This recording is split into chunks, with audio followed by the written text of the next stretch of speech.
I don't think today will be any big deal, but it seems like the Winston Cup cars really pull a lot of G-forces, and it's going to be a long race tomorrow. That's the thoughts of Mark Martin today. Not really worried about it. Let's go down the grid to Kyle Petty. Well, I'm here with Ricky Craven, who's coming off a big win last weekend at Hickory. It's a brand new team. This is your own team. I know you got to be excited coming into this race. I'm really excited. You know, Kyle, to ask for a car as good as last week might be a little too much to ask for. These guys were awesome. They backed up last week with a fourth here in qualifying, and I'm as happy as I've been in a long, long time. Well, that's Ricky Craven. He seems to be on a little bit of a roll, and he's looking for big things today, John. Well, Kyle, you know, one of the cars to beat is starting second today. That's Harry Gant. He has one win here, but he always seems to be running near the lead or in the top 5. And Harry, starting here on the front row, you got to be looking for a good finish today. Well, we sure hope so. You know, Mark's car is real fast, and a couple of these cars behind us are. But then, you know, we hope the Hoosiers works good for us today, and the Mannheim Chevrolet will be able to come in with another top 5 today. That's Harry Gant. He'll start from the second position today. Now let's go back to Kyle Petty. Well, now I'm here with Rockin' Rodney Combs, who drives for Richard Petty. Not the easiest man in the world to drive for. You qualified this thing 5th, the best qualifying effort of the season. How do you feel about it? Kyle, we feel real good. You know, this is the first time, you know, we've had a Buick in this thing, and it's made such a difference. This Dennis Boyd Buick V6, and Richard's getting me another one. And, you know, the French's people and Reck and Coleman and Richard and Goodyear and Pontiac, I can't thank them enough. So, you know, I think we're going to have a lot of these consistent top 5 runs and hopefully some finishes. Well, Rockin' Rodney's ready to go racing, John, and you're up there with David Green. What's he thinking? Well, I tell you what, Kyle, you're looking at David Green's probably his very favorite car. This year, this car has won 3 poles. He's finished 2nd, and he's finished 3rd. And, David, you're starting in the 3rd position right behind Mark Martin. It's going to be tough to get around those Winston Cup guys, isn't it? Yeah, I tell you what, those guys are awful good, and we're just happy to be here in 3rd. And Slim Jim Chevrolet's been good again, so a little bit of luck, we can bring this thing home in 1st place today. Now, a couple of years ago, you came in 2nd to your current car owner, Bobby Labonte. This track has been a pretty good car for you, isn't it? Yeah, it has been, you know, and Bobby's on top of the truck spotting for me today, so I won't have to outrun him, that's for sure. But we look for a good day here today. Well, speaking of outrunning, Kyle's been outrunning down the grid. Let's go further down to Kyle Petty. Well, I'm here with Randy LaJoy, who's coming off some great runs in the past. You're coming off a big run last week. You finished 2nd. You're on a roll. You're leading the points, but the front is a long way from where you're starting. All year long, I've been starting here in the back. I've been messing up qualifying. Fina Moroso's given me a great race car, and hopefully this race will go long enough we can win this thing in the pits, because I have one hell of a race crew. Well, I tell you what, there's a lot of guys excited and ready to start the race. I'd like to pass along from Mike Wallace a happy birthday to his daughter, Lindsay. It's her 9th birthday. Benny and Ned, up to you. Thank you very much, Kyle. I've been wondering all year who's going to step forward in 1994 and be the one to seek fame and fortune in Busch Grand National Racing.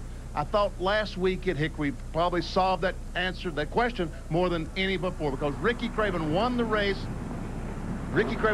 David Green, a great run. Randy LaJoy was 2nd. Herman Sat had a good run. Kenny Wallace had a great run. And Johnny Benson as well. Ned, it looks to me like Busch Grand National Racing is alive and well. Oh, no question about it, Ben. It's very, very competitive. In fact, 50 cars showed up here to get one of the 34 starting positions, and they took 2 provisionals, so a lot of good drivers had to go home. It's one of the most competitive divisions in all of auto racing. But I tell you, Mark Martin said today might not be a big deal, but I think it'll be a bigger deal physically and mentally for the Busch drivers maybe than the Winston Cup drivers, because they're not accustomed to running the speeds that they run here at the Bristol International Raceway. As John Kernan mentioned, they're in the 15-second bracket, and that puts a premium on your neck muscles and also on your brain, and trying to keep that total concentration that you have to have here. So that might be the thing that'll keep the Busch drivers from beating the Winston Cup drivers here today, but it should be one whale of a race.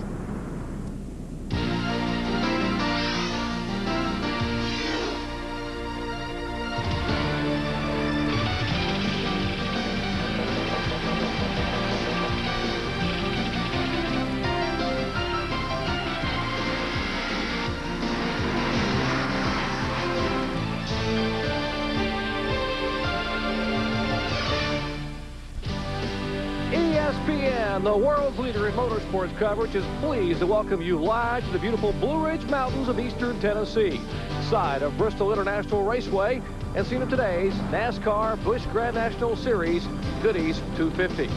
It is a beautiful day in the Blue Ridge Mountains, partly cloudy skies, temperature 68 degrees, and just a slight chance of rain. After 7 of 28 events on the $6.5 million tour, just 90 points separate the top 5. And yes, for the first time since February this year, a new name atop the list. Norwalk, Connecticut driver Randy LaJoie leads Kenny Wallace by 37 points. Former point leader Terry Labonte is third. Then come Hermie Sadler and Robert Presley. Hello, everyone. I'm Jerry Punch. A couple of weeks ago, we brought you exciting NASCAR racing action from Darlington, perhaps NASCAR's oldest and most challenging super speedway. Today, we're here at a track where drivers will tell you is probably the most physically demanding short track in all of America, the high-banked Bristol International Raceway. Remember a few years ago, Rusty Wallace cut a tire here, somersaulted his car 7 times, end over end out of turn 4. Back then, they were running laps in the 17-second category. Today, those laps in 15 seconds. Just think, 15 seconds for a half mile, turn some 3 stories high, banked steeper than Daytona or Talladega.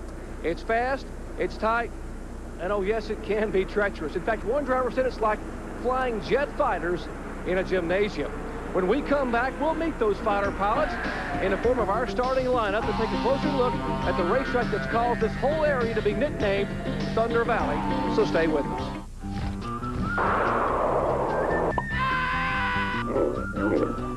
If you really want to travel for less, bum a ride to Suzuki's truly moving, dealing days.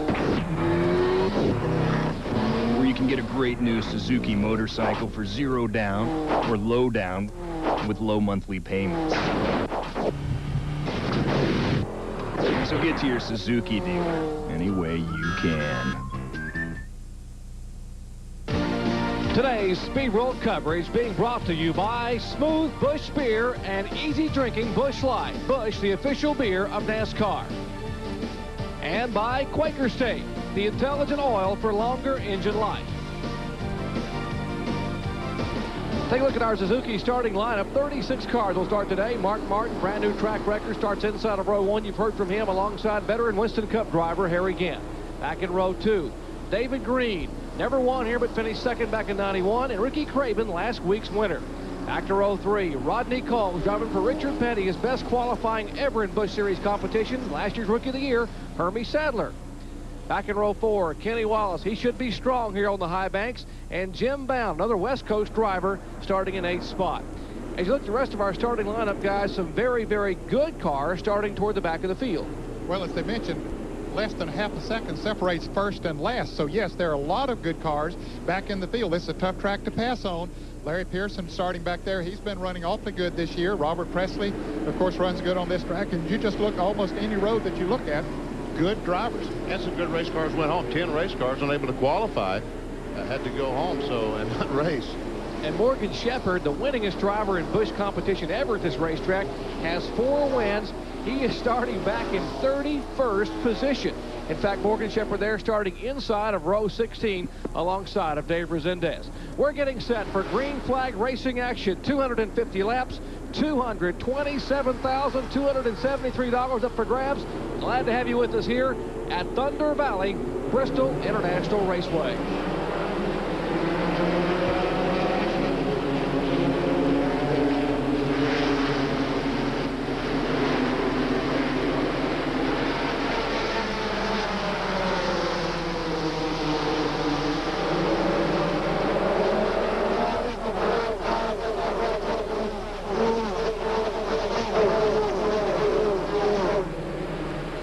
Martin leads the charge early on. Martin in a Ford, Gant in a Chevrolet.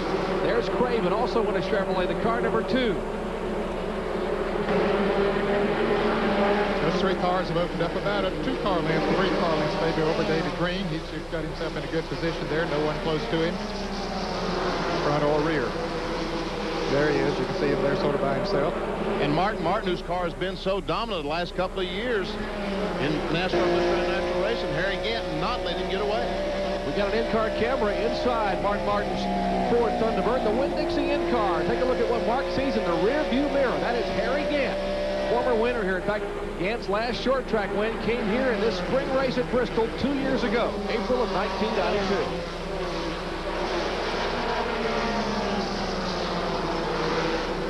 If the racetrack looks a little bit light to you folks, it is concrete. A couple years ago, the folks here at the Bristol International Speedway put down concrete.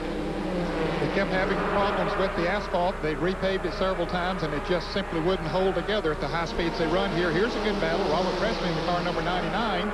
Derek Cope in that 82 car right in front of him, Ned, and Jason Keller right behind them. That's 12th, 13th, and 14th position.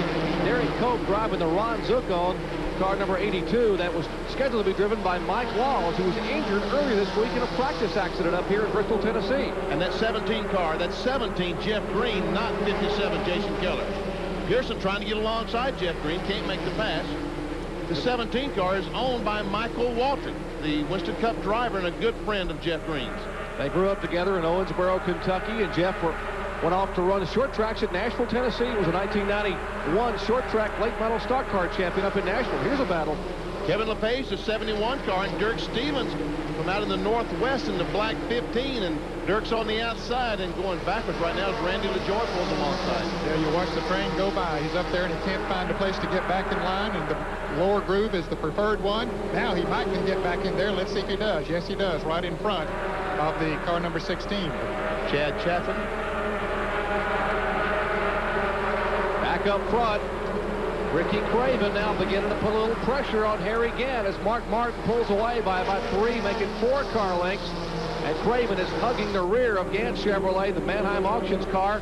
Last week's winner, Hickory Speedway, and Craven, the 1991 Grand National North Series champion, had not won on the overall tour until last week at Hickory. Boy, was he impressive on the short track there. He sure was, and was very happy. Isn't it great to see a Victor Lane when the driver is as happy as Ricky Craven was last Sunday afternoon? Well, he's known all along since he came south to make a career in NASCAR racing that he could do it himself, and he's doing it right now, moving around Harry Gann. What a great move. Ricky Craven moves up into second place. He has a lot of confidence, but he has a lot of talent to back it up, too. Now, his sponsor is DuPont Finishes. Now, they sponsor him in Busch Series competition. In Winston Cup, they sponsor Jeff Gordon, who, by the way, is spotting for Ricky Craven today. Gordon up on top of the truck, telling Ricky what's in front of him, which is only one car, and what's behind him was, we have a car, brush the wall. Chad Chaffin got it down in turn 1 a little bit too hard, went up, brushed the wall, and keeps on going. Now we see some smoke, so he has knocked a quarter panel in on the tire. That's exactly what it is, being in the right rear tire rubbing on that car, so he'll need to come in very quickly here. You don't need to stay out there and run very long because there's not much rubber on the outside. Here's trouble on the backstretch. Randy LaJoy has spun around. And Chad Chapman has spun again coming off the second corner. I don't know if he blew the tire or he just backed, if he hit the brakes to avoid LaJoy. He hit the wall a ton over there. You see that red car. That is the Mike Day-owned car out of Goodlettsville, Tennessee. In fact, Chapman is out of Goodlettsville, Tennessee. The 31W Insulation Chevrolet. Only his 5th Busch Grand National start, and he has never been here before. And it will be a short first-time visit to Bristol International Raceway for that young man. Tough break for the 25-year-old driver from Tennessee. Here again is what happened just moments ago. There we see the smoke coming out off the right rear. And he comes off the corner and just loses control. It looks like maybe the tire went flat. Tire went flat. He comes down the left front, Jerry. You're right. Hit the wall extremely hard. Some severe damage to the left front portion of the car. Well, there he sits, a young man who was able to get a qualifying effort in the field. Here's our remote-controlled cam in turn 2, coming right at it. Oh, I'm glad I wasn't there with that camera. I'm glad it is remote-controlled. I could see Chuck Mills trying to jump out of the way of that car coming at him.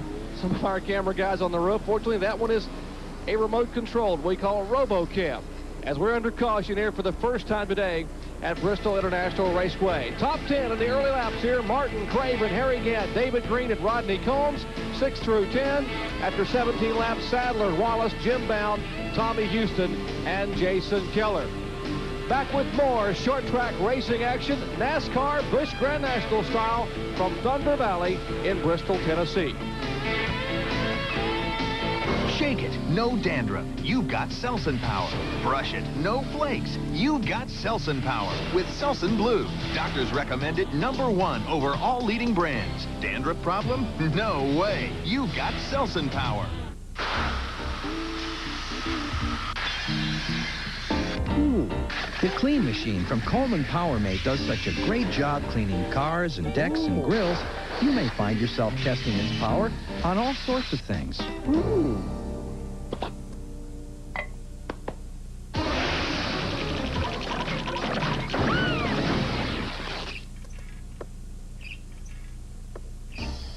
the clean machine from Coleman PowerMate. Polaroid asked me, Sinbad needs supermodels to demonstrate the sleek, stylish Captiva camera. It holds the pictures inside the camera's special pocket till you take them out and put them in your pocket. My pocket. The Polaroid Captiva. There's no place on earth that I'd rather be than out in the open where it's all plain to see that the land is pure, untamed and free. There's no place that I'd rather be. So come on along and head for the mountains of Bush Beer. Head for the mountains, it's cold and it's smooth and it's waiting for you. Come on, head for the mountains of Bush Beer.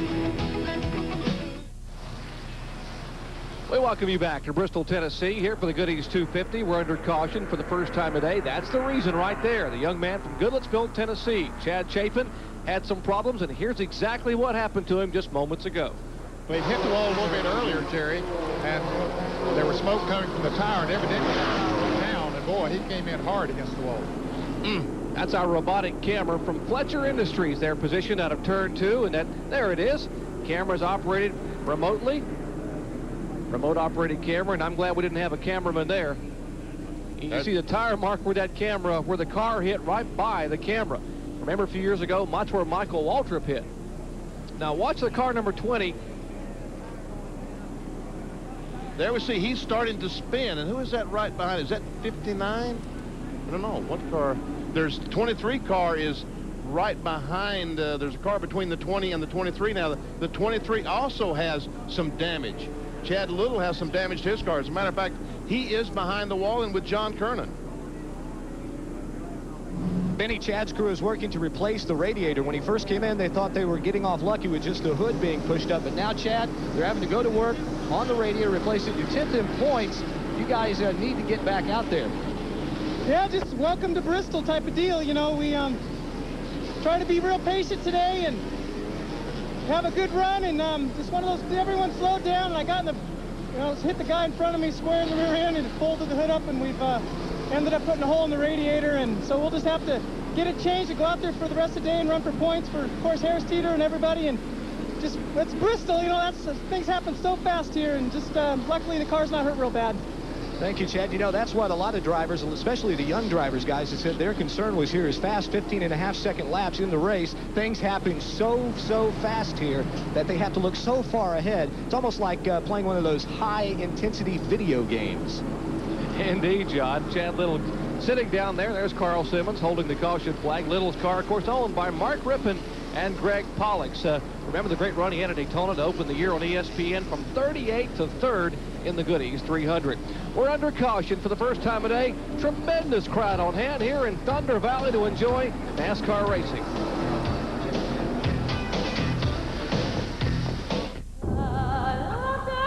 Every time the driving conditions change, the threats to your car's engine change. Threats that can shorten its life. Corrosion, oxidation, acids. That's why today's Quaker State has engineered intelligent oil.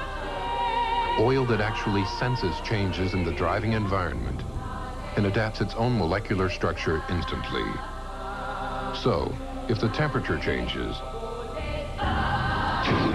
so does Quaker State. If the traffic congestion changes, so does Quaker State. If the terrain or altitude changes, so does Quaker State. Quaker State virtually thinks for itself to protect your engine, whatever the conditions, so your engine lasts longer. Quaker State. The intelligent oil for longer engine life. Live Friday night, April 15th, it's the Battle of the Masters, Kickboxing Mania 4, and a cast of action-adventure stars. Yo, this is the real deal. 4 World Championship fights featuring Troy the Destroyer Dorsey. There'll be no stunts and no stand-ins. Live April 15th, it'll be a star-studded evening. It's the Battle of the Masters, only on pay-per-view. Check your local listings for more details. And back in Bristol, Tennessee, green flag waves to Mark Martin as he leads them down out of turn 2 into turns 3 and 4. It is Martin, Craven, Gant, and then the car number 44 of David Green. The 17 car, Jeff Green, is smoking, and he has the Clabber Girls sponsorship on the car this weekend. Stevie Reeves crashed in practice and had to go home, and they moved the sponsorship over to Jeff Green, and his car is smoking. So maybe it's baby powder coming out of the trunk. That could be. Baking powder. I'm yes. sorry. Car number 17. Stevie Reeves, by the way, as Eddie mentioned, that left yesterday. When you tag the wall here in practice, you don't have much of a chance to fix it. 4 of the top 5 rookie competitors in Busch hit the wall in practice on Friday. We see the 17 car going up high. That's Larry Pearson, the 92 car, the Stanley Tools car on the inside of him. So on the restart, reckon he could have overwound it, Ned? I don't know, he could have, but that was just as it came off the second turn after the green flag had fallen. Jeff Green's best finish ever in Busch competition came here in this race a year ago, where he got a top 5. Driving the car owned by Mike Day. It's a Wayne Day. There's Robert Presley and Derek Cope. They are having themselves a whale of a race. As we go back up front to the race for 3rd place, as Harry Gant, the green 7, and David Green, the red and on yellow 44 Slim Jim car. And Dennis Setzer has gone into pits on the backstretch. It was black flag by NASCAR, Ned, for some reason.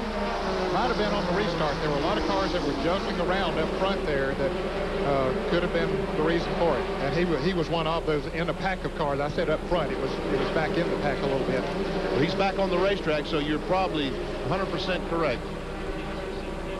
And the car number 17 we told you was smoking a minute ago. John Kernan has checked in. John?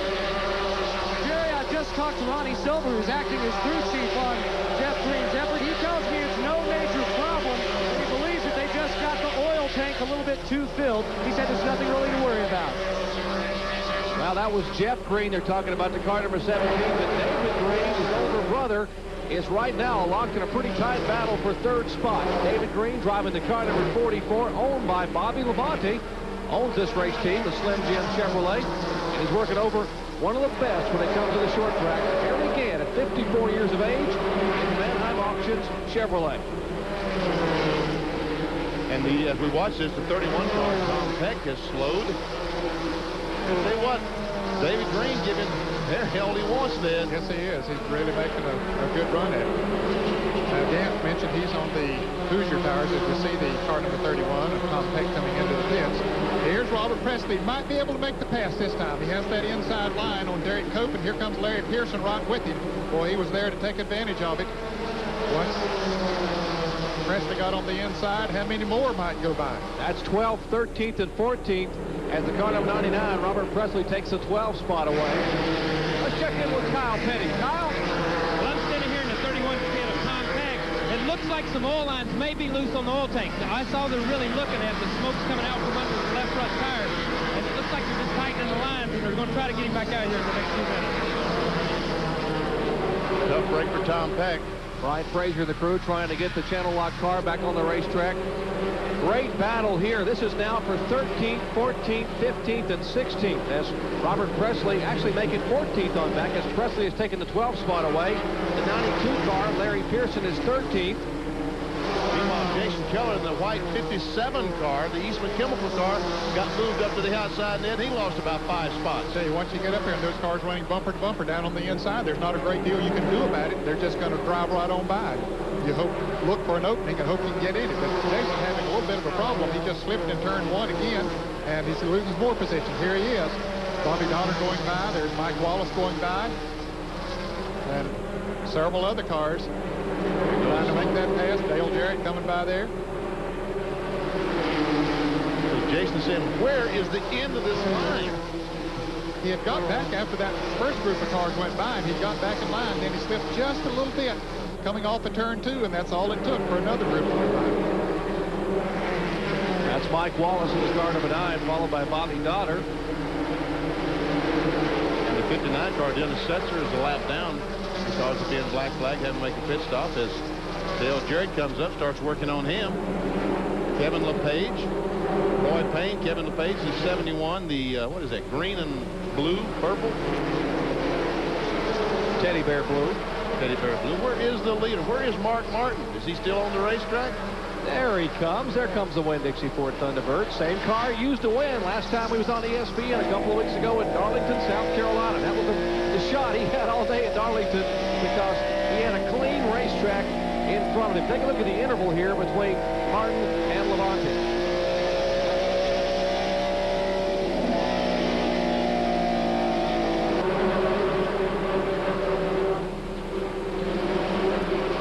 Martin, the leader. Ricky Craven in second. Harry Gant is third. David Green in the car number 44 rides right on Gant's bumper in fourth spot. Hoping to make a move to the inside. Almost had a shot. Yep, he was trying for a little bit of an opening there. It didn't quite work out for him, but if he gets his nose up there, Harry will let him go. He won't fight him that hard. He's going to keep him back there as long as he can and do it comfortably. It's a shot from the blimp, looking down on these fellas, going around and around. Rafael Arroyo up there in the Family Channel blimp, giving us those great overhead looks. Now, once again, ground level. They come around this racetrack in a hurry. We showed you an interval a minute ago between the leader and Levante. That was Terry Levante, the car number 14 there, who since February 26th was the point leader until a week ago. And that car number 14 then is making his way toward the front.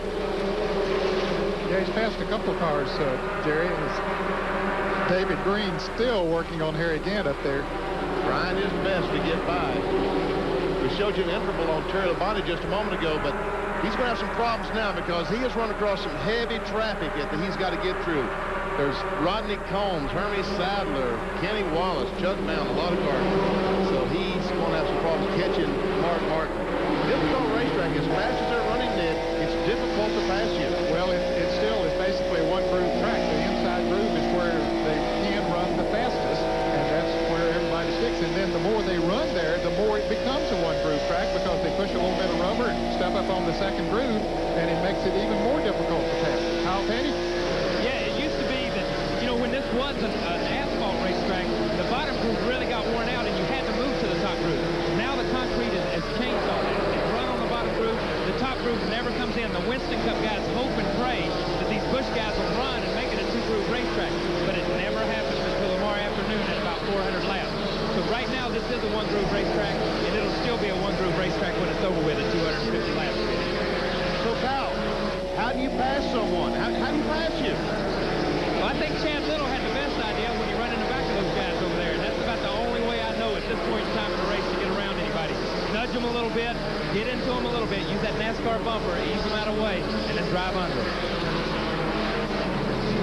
Okay, now Mark Martin has caused some of that traffic. Sorry, Jerry. No, that's okay, Mark. You're right. You're right. Mark didn't have to use the old Kyle Petty chrome or his Kyle called it a minute ago, or the NASCAR bumper to get by, but he was able to drive beneath Dave Resendez and continues to motor away. You talk about a one-groove racetrack. Well, here's a driver who's burning up that groove, and that's Dale Jarrett, the car number 32. Jarrett started back in 30th position, the Shoe World Chevrolet. Remember, he's a former winner here, winning back in August of '91. Makes his 21st start today, but look where he has come from back in 30th. He is now being shown in 18th spot at lap 53, and then at that rate, he's going to get a top 5 finish and possibly be a contender before this day's over. Well, he is making a good move towards the front, and it is difficult to make that pass, as we've talked about, but he's managed to get his nose up under a few of them, and once he gets it up under there, back off, and that's the smart thing for anybody to do. So when he gets the nose under you, the smart thing to do is to back off a little bit, and let him go, and then try to get back in line behind him. But Harry Gant certainly holding that line down on the inside and keeping David Green back there as they come up on that lap traffic. Oh, spin down in turn 1, right in front of Craven. Oh, another spin as Kenny Wallace goes around. That's Tracy Leslie in the car number 72 that just a lap ago almost spun in turn 1. Got to believe Leslie must have had a tire going down. He got completely sideways a lap ago. This time he came through turns 1 and 2 and he couldn't gather it back in. He gets sideways. He gets the Detroit Gasket Chevrolet refired. Ron Parker owned car, but he has certainly ganged up some cars behind him. Here's what happened just a moment ago. Okay, there we see Resendez. He is going to spin. And you're right, it looks like Tracy just spun by himself. Dave Resendez spins a Lipton Ford. Yeah, I believe he got a little bit of a bump from Harry Gant when he went into the turn. And there we see Kenny Wallace come in there. He gets his car going back straight after getting 90 degrees sideways. Never did go completely around. He did a great job. Well, that was right in front of Ricky Craven. Now they've opened pit road here for the second caution flag of the day as we're showing some 61 laps in the books. Caution on the speedway here at Bristol International Raceway. Not much activity on pit road. Traffic very tough on the racetrack.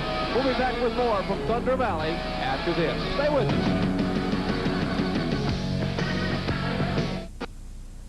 Welcome to the Mazda Exceptional Sales Event. Get exceptional savings of up to $2,050 on Mazda Protege DX or LX. Get $3,000 cash back from Mazda on 93.5 MPV. Find great deals on tough Mazda trucks during the Mazda Exceptional Sales Event. But hurry, deals like this won't last long.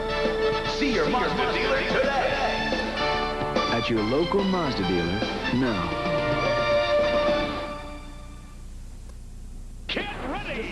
Speedway, the South's fastest short track. DeSoto Speedway, the South's fastest short track, has something for you every Saturday night. And it's awesome. Late model sportsman, open wheel modified, straight stock, modified minis, pure stock minis, and a limited schedule of pro figure eights. Always free parking and great food at DeSoto Speedway. Stock car racing at its finest every Saturday night at 7 p.m. sharp. Great affordable family fun. 8 miles east, I-75 on State Road 64. Be there. Game, you'd be willing to check your own mother against the boards. Is that true? Well, I keep my elbows down.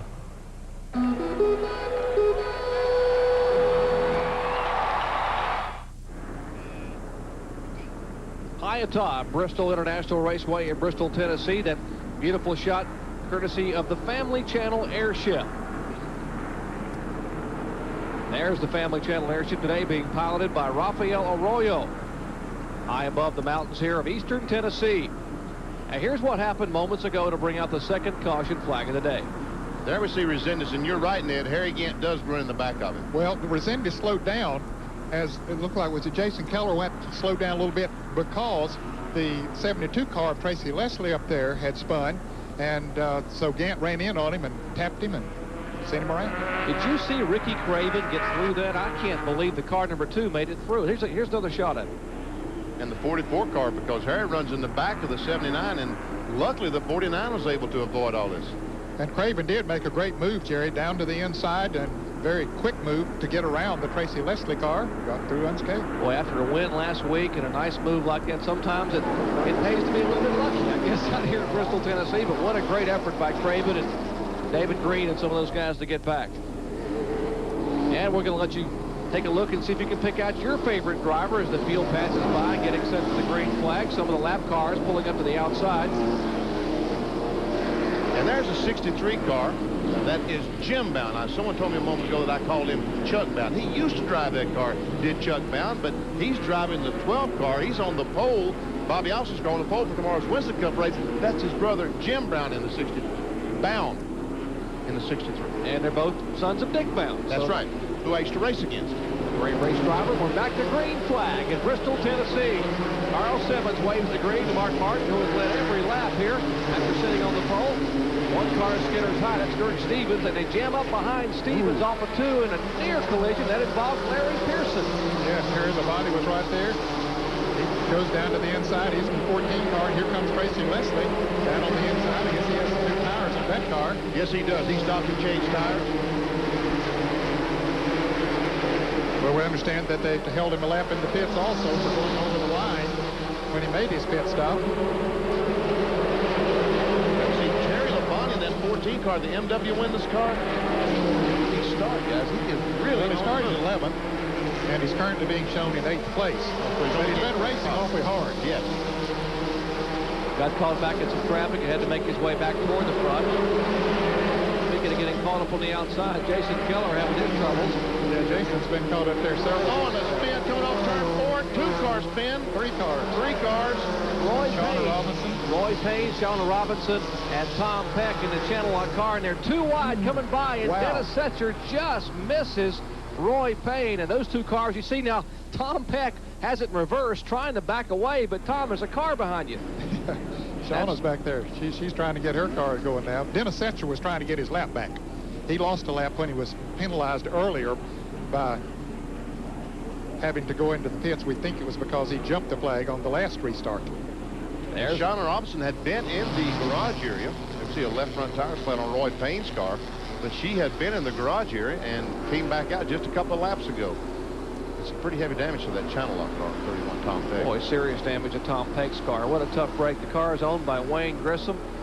And, of course, Steve Grissom drove that car to the Busch Series Championship a year ago.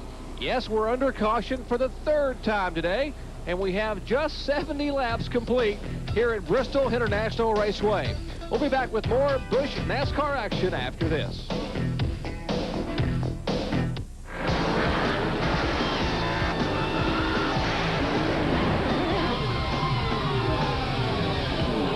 If you want to know why most NASCAR teams use a Sears Die-Hard battery, just ask a guy who didn't use a Die-Hard. Die-Hard, the official battery of NASCAR. For more power when you need it most. When the job is tough, you need the best. And when you need the best, you reach for Channel Lock. For the power.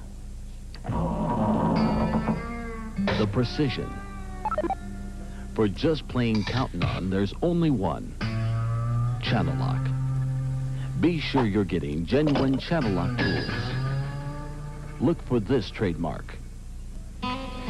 So when I turn the key, it sounds like my starter is going bad. And so I figured since I heard about AutoZone, it was a good place to try as any, right? But get this. I go in there to buy a starter. The guy tells me we need to test my old one first just to make sure that's not the problem. It turns out that it's a solenoid switch. That one little test saved me a big headache. You know, that AutoZone's all right. And when you get service like that, I mean, you don't forget it.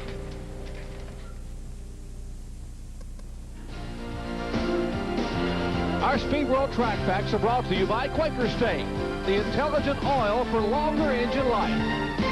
You know, at 190, 200 miles an hour, these race cars build up a tremendous amount of heat under the hood, also inside the engine. How do the engine builders keep them cool? The first thing they do is purchase an oversized radiator. That's the first step. And the second step, now you would think that at 200 miles an hour, air going through this grill would go right through the radiator. Wrong, because air is going to jam up against the radiator, and it's going to follow the lines of least resistance. It's going either side. So what the teams do, they build ductwork inside the nose of the car. That's this piece right here, and they butt that up against the radiator and literally force the air through the grill, through this ductwork, and through the radiator, and keeping the engines cool even up to 200 miles an hour. And there's a car right there that the front of it looks pretty good, Benny, but the back of it got a real close look at Shauna Robinson's radiator just a moment ago as we had the caution come out for the third time today. The safety crews here at Bristol Raceway. Now, Benny, you actually saw what happened as we watch again. Roy Payne's car spins, but he has a little help. Yeah, he and Joe Bessie got together. They were almost at the end of the line. They get together. The 27 car spins. Bessie keeps on going, and then the 31 and the 46 of Shauna Robinson, Tom Peck and Shauna Robinson, had no place to go except spin. They were trying to dodge the 27 car. We see some pretty heavy damage to the left front there. John Kernan is down there. Well, you know, Benny, I was looking exactly at the same spot you were, and Roy, it looks like Bessie may have gotten into you a little bit, but had you started to loosen up coming off of turn 4? What exactly happened? Well, it's just good short track racing, you know. I was up there in the high groove, and I thought I could get down, so I tried to come down, and evidently somebody was up underneath me, just kind of turned me around. There was no harm intended, just good tight racing here at Bristol. Hey, you pulled the helmet off. The crew is working. As Donnie told you, you're going to be able to get it fixed to get it back out? It looks terminal. They said the A-frame's been up pretty bad and the sway bar's broke, so looks like we're done for the day. Well, it'll be a short end to Roy Payne's day. Let's go down pit road to Kyle Petty. Well, I'm standing here with Tom Peck, who's also caught up in that accident. You'd already had a little bit of trouble with the oil tank. They come in and seem to fix that. You were back out there running good. What happened that time? I mean, things happen so quick in front of you, I know you can't react. Yeah, that's Bristol. You know, when things start happening, you don't have a lot of time to react. I saw a wreck happening in front of me, and I got hit from behind and pushed into the wall. So we're going to get back out, but we're going to lose some laps. Yeah, he's going to try to get back out, but I'm going to tell you something. He's got that Bristol rear end on this car right now, Benny. The Bristol rear end, that means he doesn't have much of a rear end on that car. That's right. Once it's been hit here, it's been hit. Tom Peck was 9th in the point standings, just 33 points out of Tracy, behind Tracy Leslie. That's what's It says they're sponsored by Channel Lock. They're going to need a lot of tools to fix that one right there. The folks from Channel Lock up in Pennsylvania. I hope they make hammers. They make some big ones. We're getting ready to go green again at Bristol, Tennessee. Mark Martin, where he's been since they dropped the flag, or waved it, they don't drop it very often. He is up front, leading Harry King and Ricky Gray from out of turn 2. What a sportsmanship move by Mark Martin, Ned. He let Dennis Setzer in the 59 car get the jump on him to get a lap back if he can. If he can run fast enough to stay in front of Mark Martin. Yep, that was a gesture. Mark's car, I don't know if it's not running quite as fast now. Harry Kent working on him. Kent got around Ricky Craven during some of those skirmishes out there, and now he's working on Mark. So I don't know if Mark's car might have gone away a little bit, or just what the deal is. That's Rodney Combs in car number 43. He is being shown in 5th position. You saw coming by the French's Pontiac. And see Terry Labonte still on his way forward. Still in 8th place. Keep seeing that 14 on the screen. It looks like he's flying. Trouble in turns 1 and 2. A couple of cars have come together. That's Kenny Wallace in the car number 8, and he is tagged by a car that had already been involved in the skirmish early on. That's Chad Little in the Harris Teeter sponsored car number 23.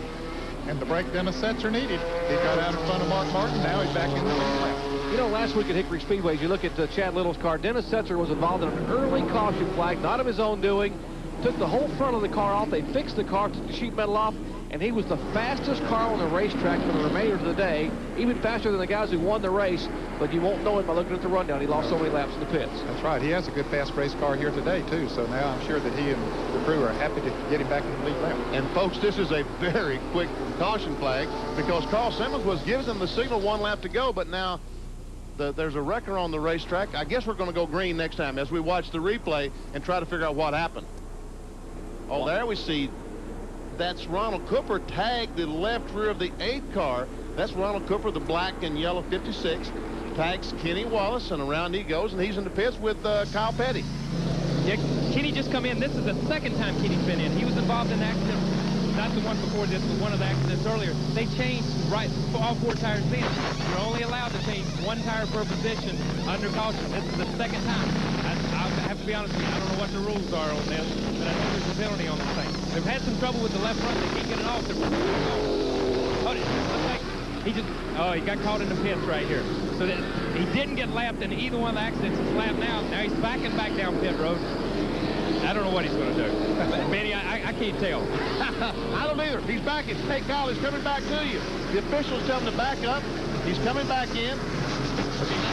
Now he's backing. So they're not going to penalize him for that, at least. They're taking the left front off finally. They got all other 3 tires changed. They just didn't get it off. They pulled some of the sheet metal off the left rear tire, and he's back out. But like I say, he's 1 lap down because of the pits. Now he's already changed every tire that he can change. He should be penalized something on that. So the second place man in the point standings, Kenny Wallace, having trouble early on. He's back on the racetrack at least a lap down right now. So we'll go back to green flag racing, and the Winston Cup veterans run 1-2 up front. Martin and Harry King. Ricky Craven is 3rd, David Green 4th, and 5th place is Rodney Combs. Last time Martin let Dennis Setzer get a lap back, and I thought maybe that was one reason that he was a little bit slower than Harry Gant. There's nothing in front of him right now. Let's see who's the tougher, he or Harry Gant. And here's a car that's been tough most of the day. We're talking about Dale Jarrett in the car number 32. That is the yellow and blue, or sort of green numeral, the Chevrolet Lumina, the SeaWorld sponsored car. Former winner here. Boy, it has been a tough year for Dale Jarrett in both Winston Cup and Busch Series competition. Had a great run at Darlington a couple weeks ago when ESPN was the fastest car on the track. Came down pit road for a pit stop, and the air gun came unconnected from the hose, and they had trouble there, and he comes back out, and the engine lets go, and you talk about having bad luck or no luck at all. That car number 32, Jarrett, now maybe trying to get it turned around here, Bristol. Well, he's trying to. He's up in 12th place now after starting 30th. And he did have a good run in the Chevrolet car at finishing second today, Earnhardt in the Goodys 300 there. Derek Cope, he's working on him there now, but it's, again, tough to pass. And right in front of these guys is Terry Labonte. And all that work he got to gain 3 spots, he got high in 1 and 2, and we'll have to find out. He might have lost all 3 of those spots, guys. If you take a look at our field summary, you will see where your favorite car and driver are running. Tommy Houston running in the top 10 after a 5th place finish a week ago. Now Dale Jarrett being shown back in 13th spot. And 14 cars back to 11th where he started. Lost 3 spots, and there he goes by. Dale Jarrett gets by Jerry Cope and sets his sights on Terry Labonte.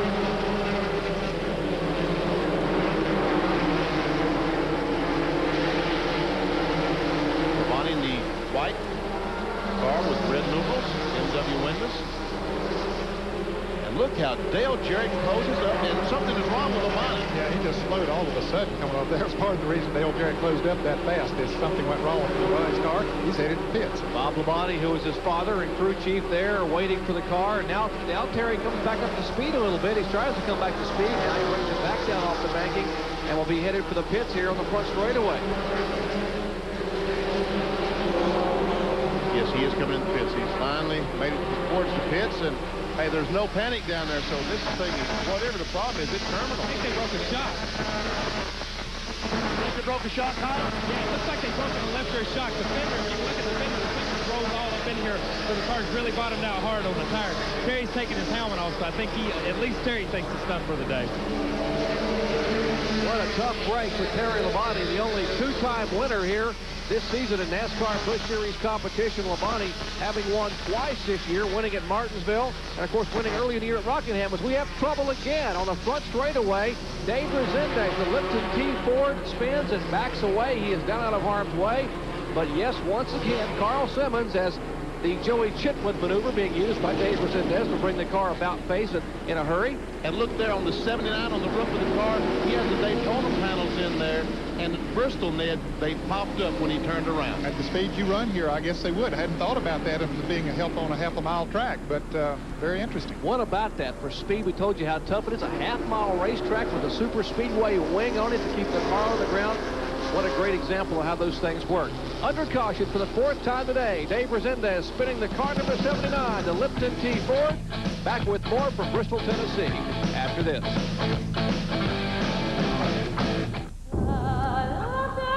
Every time the driving conditions change, the threats to your car's engine change. Threats that can shorten its life. Corrosion, oxidation, acids. That's why today's Quaker State has engineered intelligent oil. Oil that actually senses changes in the driving environment and adapts its own molecular structure instantly. So, if the temperature changes, so does Quaker State. If the traffic congestion changes, so does Quaker State. If the terrain or altitude changes, so does Quaker State. Quaker State virtually thinks for itself to protect your engine, whatever the conditions, so your engine lasts longer. Quaker State, the intelligent oil for longer engine life. Welcome to the Mazda Exceptional Sales Event. Get exceptional savings of up to $2,050 on Mazda Protege DX or LX. Get $3,000 cash back from Mazda on 93.5 MPV. Find great deals on top Mazda trucks during the Mazda Exceptional Sales Event. But hurry, deals like this won't last long. See your Mazda dealer today. At your local Mazda dealer now. Hey, Vinny, bought a new truck, huh? I leased it. Leased it? Rip-off. Not at Bill Graham Ford. Lease a new 94 Ford Ranger Splash with plenty of extras for just $169 a month. Big down payment, right? No way. And at the end of the lease, I have the option to buy it, lease a new model, or just walk away. Yeah, but a few more payments and I'll own my truck. You get more for lease at Bill Graham Ford in Bradenton. Hey, Vinny, do they take trade-ins? Yep. 15th, it's the Battle of the Masters, Kickboxing Mania 4, and a cast of action-adventure stars. Yo, this is the real deal. 4 World Championship fights featuring Troy the Destroyer Dorsey. There'll be no stunts and no stand-ins. Live April 15th. It'll be a star-studded evening. It's the Battle of the Masters, only on pay-per-view. Check your local listings for more details. Back in Bristol, Tennessee, green flag, 1 lap ago. Our leader, Mark Martin, in the car number 60. Behind him, a car that's being shown a lap down, the car number 72, in fact, 2 laps down. That's Tracy Leslie. And Mark Martin pulls over. He pulls over and lets Tracy Leslie go by. Harry Gant goes by. What kind of problem has Mark Martin got? I wondered a moment ago if maybe he was having a little bit of problem. He didn't seem to be running quite as fast as he was earlier. Maybe Harry was wanting him to run faster than he wants to go at this point of the race. Let's go to John Kernan in the pits. John, what do you know? Well, the problem is we don't know. The crew does not know. Mark is not responding when they're calling him on the radio. They don't know for sure if they've got a radio problem or if Mark just has nothing to say. But it looks like this time by that Mark can pick back up his speed. But down here in the pits, they don't know what's going on. Well, we don't either because he's running good right now. But he certainly pulled over as he did it a couple laps ago when he let Dennis Setzer go by. He pulls over and lets Tracy Leslie go by. Here's a good battle with Larry Pearson, the car number 92, going by Jason Keller in the car 57. Keller being shown 1 lap down in 24th spot. That's Larry Pearson now taking the 6th position. That's 6th, 7th, and 8th. Hermie Sadler right behind him in 7th spot. And a good run for Tommy Houston right behind those cars. Tommy Houston with Piggly Wiggly food stores on the car this week. Tommy coming off his best run in quite some time at Hickory Speedway. Had a shot at winning it. Finished 5th. And how about the Teddy Bear Kid, car number 71? Kevin LePage, the Vermont Teddy Bear car. And you know that teddy bear that we saw in Darlington last week? He and all the crew signed that bear and gave it to me. That's the Benny Bear. The Benny Bear. I'm wondering if we're going to have a Kyle Bear. I guess you should call it the Hair Bear, maybe. But we need to have one of those in the pits in the future. Good run for Kevin LePage, Vermont Teddy Bear Chevrolet. And look, Tommy Houston trying to get by Hermie Sadler. That 25 car, the black and red car, Hermie Sadler.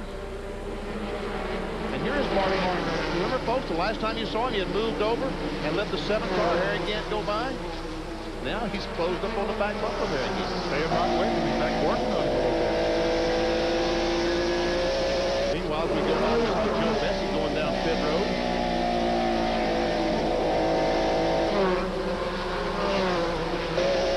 Harry Gant trying to pick up his 2nd win of 1994. Remember, he won in Atlanta earlier this year on ESPN. The Mannheim Auto Auction Chevrolet. Looking on to the Winn-Dixie in-car camera. 23 cars in the lead lap, and it's 141 laps to go in the Goodys 250. Good race for Goodys. They're a headache remedy, the sponsor on this high-back half-mile oval. What better sponsor to have it when these guys hit at 130 miles an hour? Or either just driving 250 or 500 laps here, you get a headache. So, yeah, it's a good sponsor, no question about it. Tommy Houston just moved around, Herbie Sadler. Herbie slipping up a little bit. Houston taking the spot away. That would be the 7th position. Sadler moves back to 8th. Robert Presley is 9th. There's our interval between the leader, Harry Gant, and back to 5th place, Rodney Combs.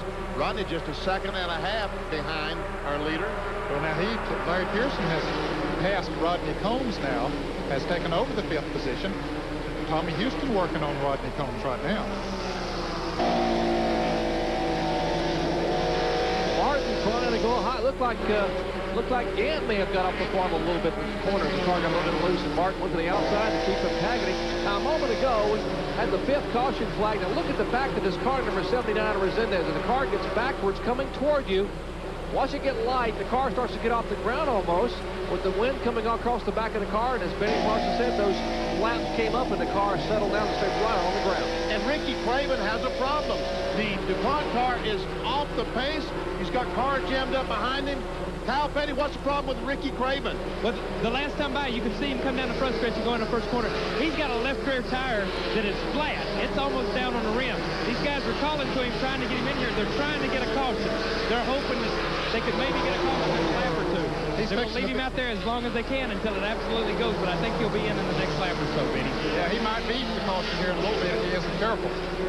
That's Dale Jarrett now trying right up behind Craven last week's winner. What a tough break for a young man who didn't have everything going his way. Oh, he almost spins. Tries to hang on right in front of Johnny Benson, and he has to finally pull it down off the racetrack. A gallant effort, but those tires, you can't, it's hard enough when they got air in them at this racetrack. Look at that left rear tire coming apart now. What a great camera shot, guys. That left rear tire, and now it's completely off the wheel, and Craven trying to control that Chevrolet will bring it down, and the crew will go to work and put left side tires.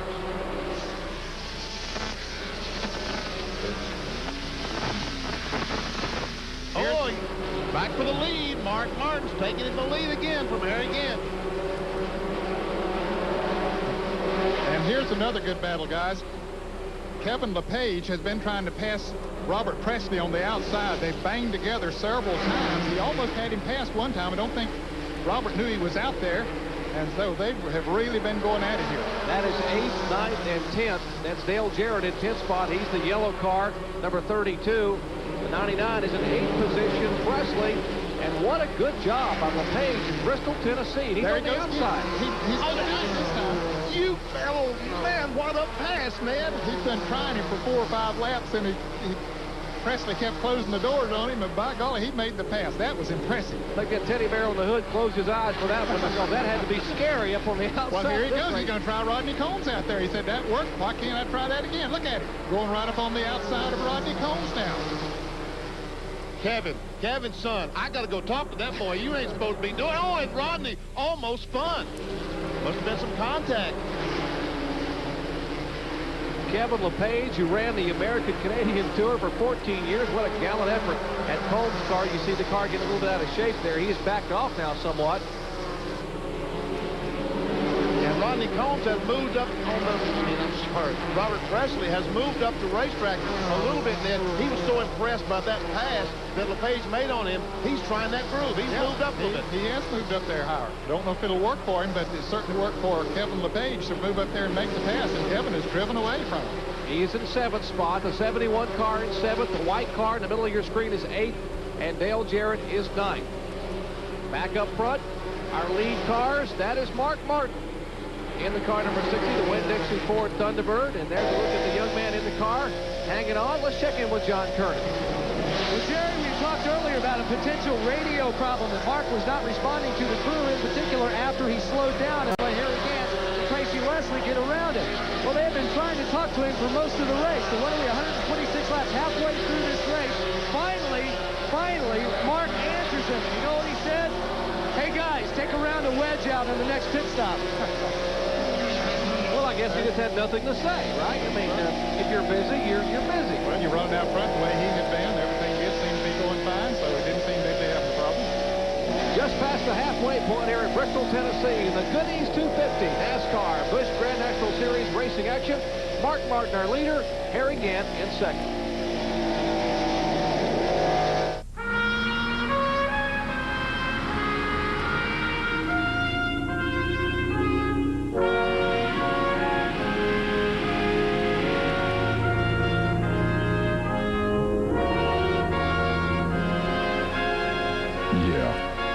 Can they plow the back 40? Introducing the new, more powerful Grand L Series from Kubota with our smoothest, quietest tractor engine yet.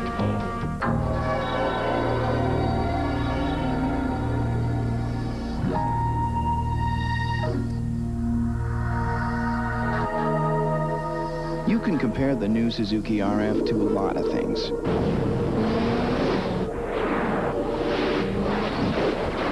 Another motorcycle isn't one of them. Don't miss Suzuki's truly moving, dealing days. They hate to be late. Traffic makes them mad. And waiting makes them furious. Sound familiar? Then drive through McDonald's for breakfast. It's fresh, hot, delicious, and served at top speed so you can get back in the race.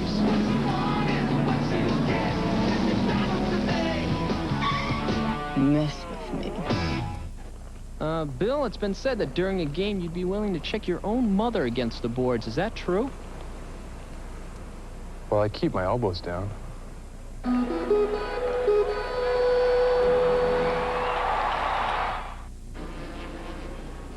Back in Bristol, Tennessee, under the 6th caution flag today, a moment ago.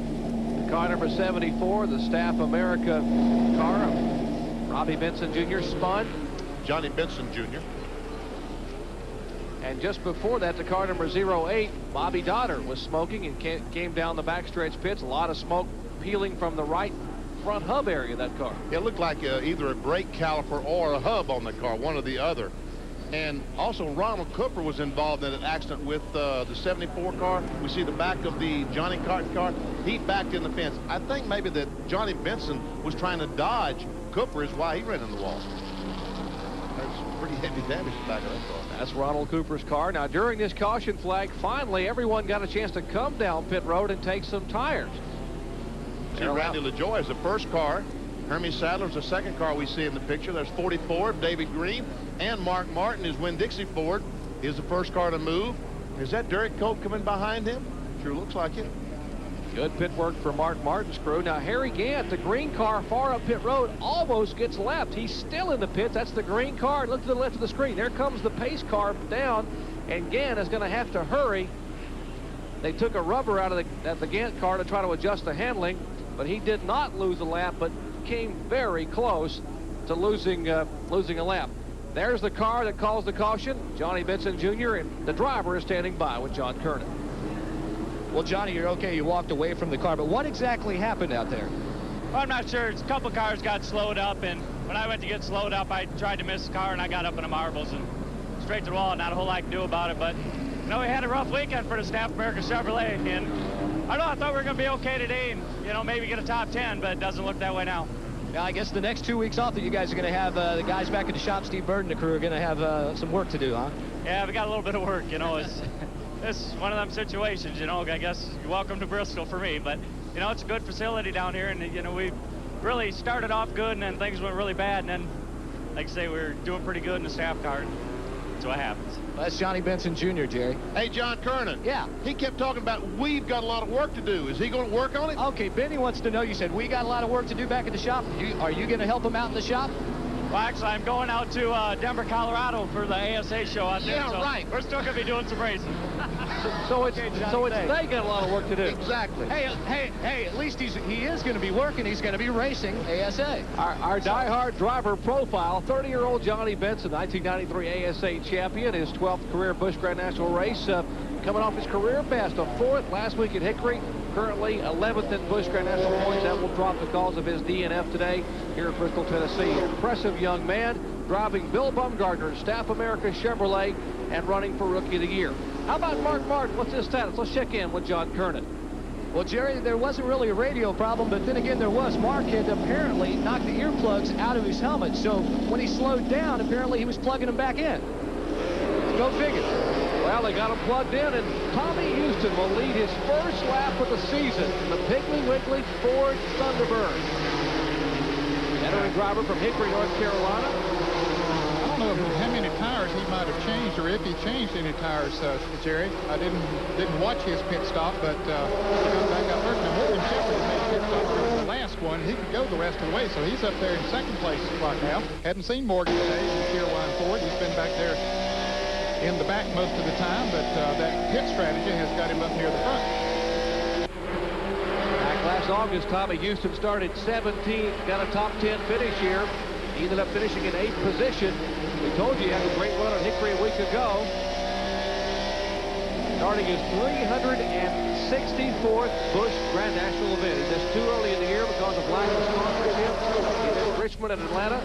Otherwise, he has been in every single event for the past 13 years. And Mark Martin took a look on the inside of Morgan Shepard, decided not to try to make the pass. Well, back behind them, Herman Sadler is all over Ricky Craven trying to get by. Craven, of course, is at least a lap down, maybe a couple because of that flat tire he had. He's being shown 2 laps down right now in 24th position. They want Mark almost had Morgan that time. Down in turn 1, this is 3 and 4 as they come down the start-finish line. Mark takes a look on the inside. Now Morgan moves up, gives it a little bit of running room, but Mark can't take advantage of it. And he's got that nose up under there again. Here he comes. Here he is this time. Out of turn 4, Shepard nearly bounces up into the concrete. Take a look at the difference in fresh tires here in Bristol, Tennessee, guys. Oh, and Randy LaJoy, our point leader, in the wall hard. down in turn one. He went up, he smacked this baby hard. His car's still rolling. No caution flag is yet for the Peterloo Chevrolet. What a tough break for the Connecticut driver. Boy, he hit it a ton, too. The car skated across the racetrack. He's trying to get the car back to the pits, and we do not have caution. And Morgan Shepherd, when Mark Martin got by him, went from second back to sixth. Plus 3 lap cars passed him. We see Kenny Wallace right now trying to get by our leader. Let's see, where is LaJoy here? He'll be in the blue car there. He got a little bit of help. Yeah, he got tapped from the rear by, what's that, Larry Pearson? Yes, Larry Pearson gets in the back of him. You can see some pretty heavy damage. Kyle Petty, you're down there. How bad is the damage? There's some serious damage here. They're beating on the right rear, but as you know, Biddy, when you hit the wall as hard as that, the rear end has been knocked out the left side of the car. The left rear tire is setting out about a half inch to an inch, or a half inch to an inch. Randy's cut the car off now. They're going to try to work on it. They'll have to work on the panhard bar, the track bar. The trailing arms will probably be at the way the left rear looks, Biddy. So another car with Kyle's Bristol rear end, huh? Yes. Well, Randy LaJoy had a 37-point lead over Kenny Wallace, who had trouble early. You heard Kyle talking about the problems Kenny had. Kenny is now being shown a lap down in 18th position, but the point leader still sits in the pit. Now we see Morgan Shepherd. He's on the high side, and then now he's lost about 15 spots. Yeah, his tires are much older than those that made the pit stop here during this last caution, and certainly that's showing up right now.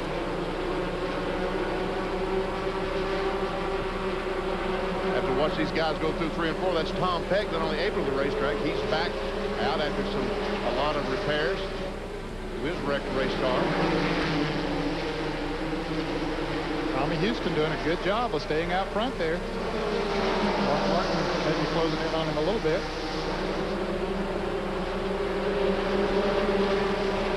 And here's the car, a couple of cars battling back in the pack. Well, Morgan Shepherd, as you said, guy, his tires have gone away. Tier-Wine sponsorship on that car for 11 races in 1994. Only his 4th start. He had a great 7th place run at Daytona to open the season, but it's been sort of downhill from there.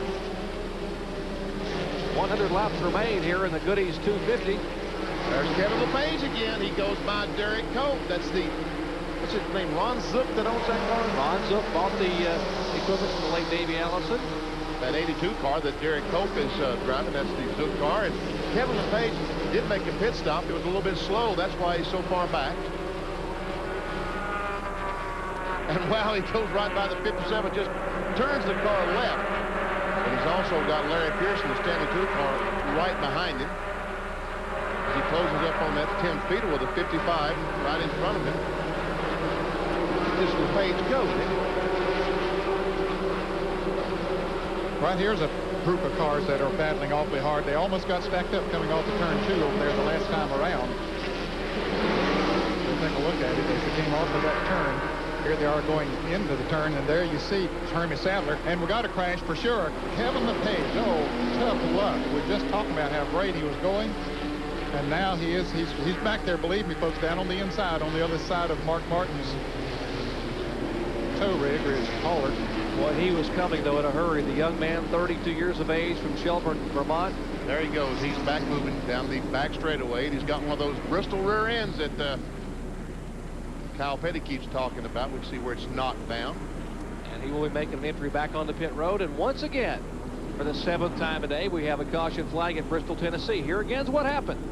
He goes in the corner, and you live by that high line, you die by the high line. He gets in there, gets in the loose stuff, and backs into it. Kevin, you learned something about Bristol, buddy. And that teddy bear can now open its eyes because Kevin is headed for the pits as we are under caution for the 7th time today in Bristol, Tennessee. Hope you're enjoying NASCAR Busch Grand National Series racing action. Back in a moment.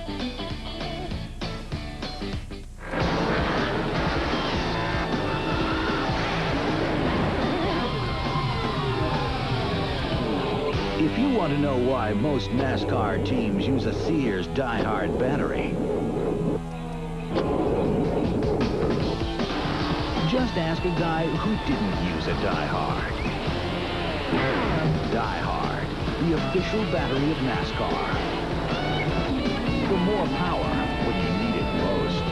Here's to the cowboy, still a modern-day hero, standing up for what's right as he rides across this land.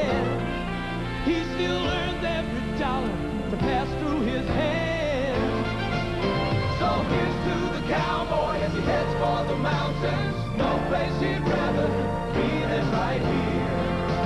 So come on along and head for the mountains of Bush. Now when you buy a case of quality Valvoline motor oil, you can send away for a Valvoline t-shirt. Honey, can you pick up some milk? Okay. And become a member of the Valvoline Performance Team. Join the team, and you'll feel like you're right in the middle of the action. So buy a case and get a shirt, plus great deals on Valvoline racing gear and a lot more. Honey, did you get some milk? People who know use Valvoline. Also available with Mark Martin NASCAR design.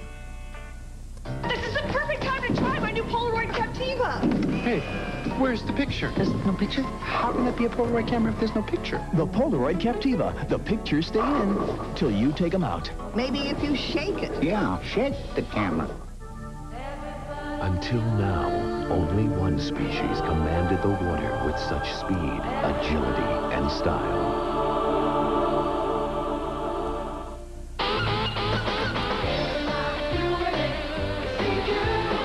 The 1994 line of Sea-Doo watercraft. So advanced, they're evolutionary. Everybody's doing it.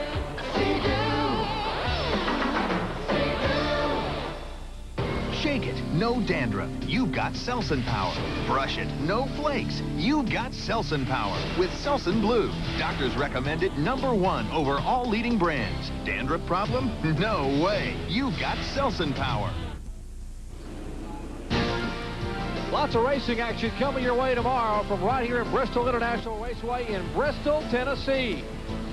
Yes, live coverage at 1 p.m. Eastern Time.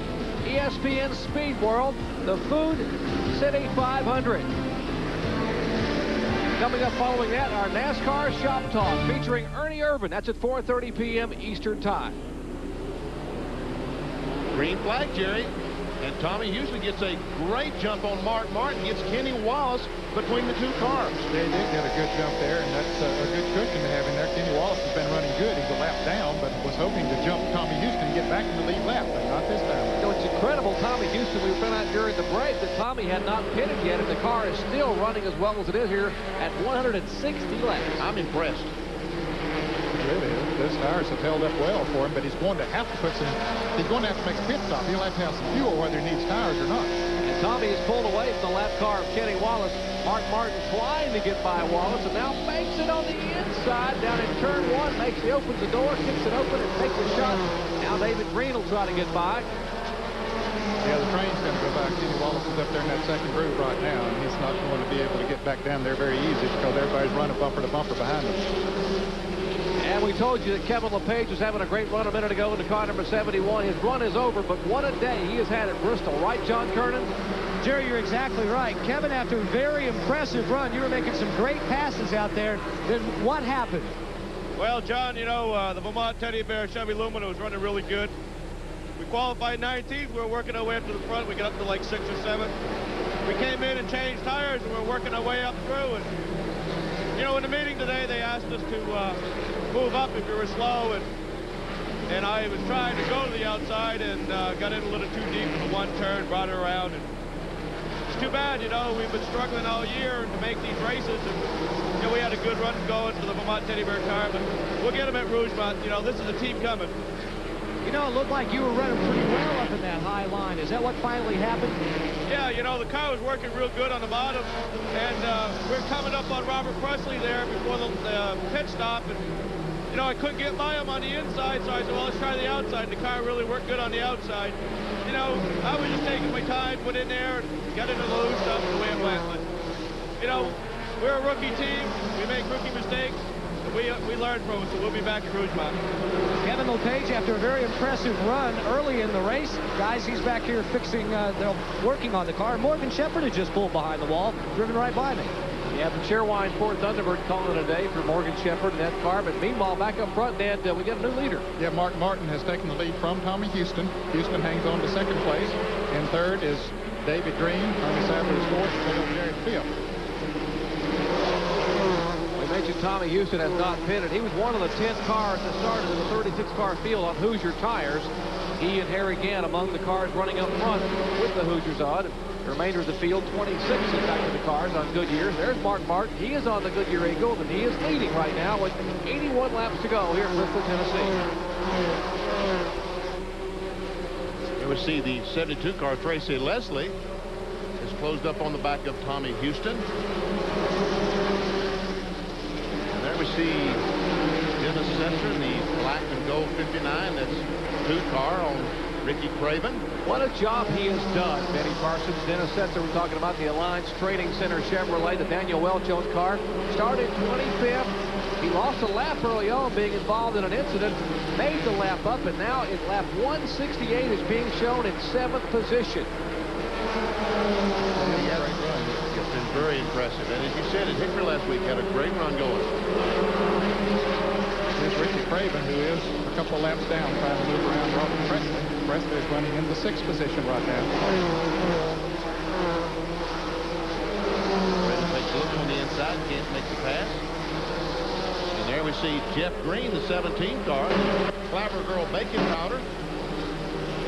Jeff out of Owensboro, Kentucky. We told you that Michael Waltrip owns that car. It's Michael's first venture as a car owner. They'd like to be able to get some sponsorship and run 8 or 9 races the rest of the year. They didn't have a sponsor when they came here, and that Clapper Girl came off the Stevie Reed sponsor, did not qualify for the field. That was Stevie's sponsor. Yeah, a couple of guys helped Michael. Ronnie Stevens and he and his wife Rosemary helped out a little bit to buy a couple of sets of tires for that 17 car. Again, Dennis Setzer currently being shown in the 7th spot. Car 59 is 7th. Right behind him in car number 17. That is Green. Jeff Green in 8th position. And here comes 63, Jim Bound, the Lysol car. Once Craven got up in that second groove, wasn't a whole lot he could do but just wait for a good opening. Bound being shown now in 9th position. Good run for Jim Bound, and Harry Gant now beginning to rumble a little bit in the Ed Whittaker-owned car. He has 21 victories, 7 of them having come on the short tracks. His last short track win came right here in the spring race in Bristol 2 years ago. Harry moved up to the 10th spot, and right behind Harry is my brother Phil Parsons driving the Food City Busch Grand National car today. Phil's having a good run today, running 11th. Car is owned by Dennis Shoemaker out of Ocean City, Maryland. Good run for Phil in that car. High atop Bristol Raceway, Family Channel Airship on hand giving us those shots from way above. And look at this battle here. Whoa! Oh, and he doesn't anything. Now stop, don't roll back across the racetrack. Caution is out. Boy, what a job. He kept it out of the concrete. He kept it up from around the racetrack as they race back to the flag. And Mark Martin will be the leader. We'd expect to see Tommy Houston take advantage of this caution flag to get a long-needed pit stop for fuel and also for fresh tires. Dennis Setzer brings out the caution flag for the 8th time today, trying to get by Robert Presley as they came out of turn 4. Now watch Setzer's car on the inside here just moments ago. He comes down right on that yellow line, gets alongside Presley. They come off the corner. Now Robert Presley comes down, and that 59 just cannot, he can't let the car go up because the 99 is there. As he turns it to the left, he loses the back end. Now he turns the wheel to the left, the car spins, keeps it out of the concrete wall that separates pit road, and then jams the brakes on. Watch Larry Pearson just getting by in the Stanley Tools car. Here at different angles, he comes right at you. Here he comes. He almost saved that baby, but he goes around, and watch how close he comes to that wall. Oh, that wasn't close. That was a yard. A good 3.5 feet, and look at the move that Larry Pearson made to keep him taking the back of that car off. It's a good thing Larry missed the car because his brother prepares the car. Let's check into pits and John Kernan. John?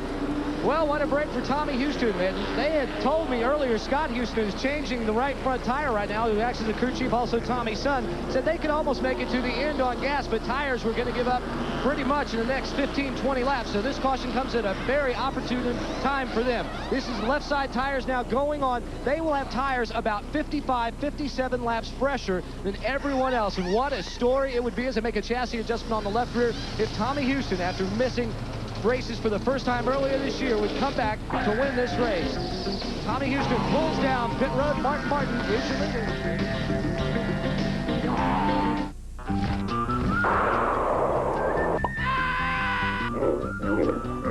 If you really want to travel for less, bum a ride to Suzuki's truly moving, dealing days. Where you can get a great new Suzuki motorcycle for 0 down or low down with low monthly payments. So get to your Suzuki dealer any way you can. Now when you buy a case of quality Valvoline motor oil, you can send away for a Valvoline t-shirt. Honey, can you pick up some milk? Okay. And become a member of the Valvoline Performance Team. Join the team, and you'll feel like you're right in the middle of the action. So buy a case and get a shirt, plus great deals on Valvoline racing gear and a lot more. Honey, did you get some milk? People who know use Valvoline. Also available with Mark Martin NASCAR design. Back at Bristol, Tennessee, caution flag for the 8th time today. Mark Martin, our leader. A pair of greens in the top 5. David is 2nd, Jeff is 5th. Herbie Sadler and Dale Jarrett coming from way back in the pack is 4th. 6 through 10, Jim Bound, veteran Harry Gant, Larry Pearson, Derek Cope, and Tommy Houston. Back with more green flag action after this. Get ready! DeSoto Speedway, the South's fastest short track. DeSoto Speedway, the South's fastest short track, has something for you every Saturday night. And it's awesome. Late model sportsman, open wheel modified, straight stocks, modified minis, pure stock minis, and a limited schedule of pro figure 8. Always free parking and great food at DeSoto Speedway. Stock car racing at its finest every Saturday night at 7 p.m. sharp. Great affordable family fun. 8 miles east, I-75 on State Road 64. Be there. I'm bankrupt. Don't have any credit. Here, I'll approve your credit. I'll sign it with my silver pen. Why, thank you. You're welcome. Come on, King. I'm the Lone Arranger for the Used Car King. Good credit, bad credit, no credit at all, even bankruptcy. I'll approve your credit right here at the Used Car King. Hi-ho, King. Away. Stay tuned for the continuing episodes of The Lone Arranger, brought to you by the Used Car King. He's back with a bang, dramatically winning the first race of the season. Now the action's heating up at the Slick 50 IndyCar 200. Tomorrow afternoon, only on ESPN.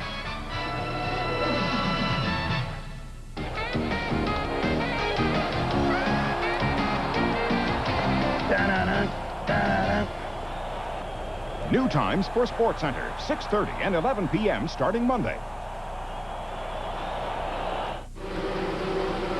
We told you we'd come back with green flag racing, and indeed we are. Mark Martin showing the way. A couple of lap cars behind him, and the Tracy Leslie and Mike Wallace. But the second place car is David Green, Slim Jim Chevrolet, car number 44.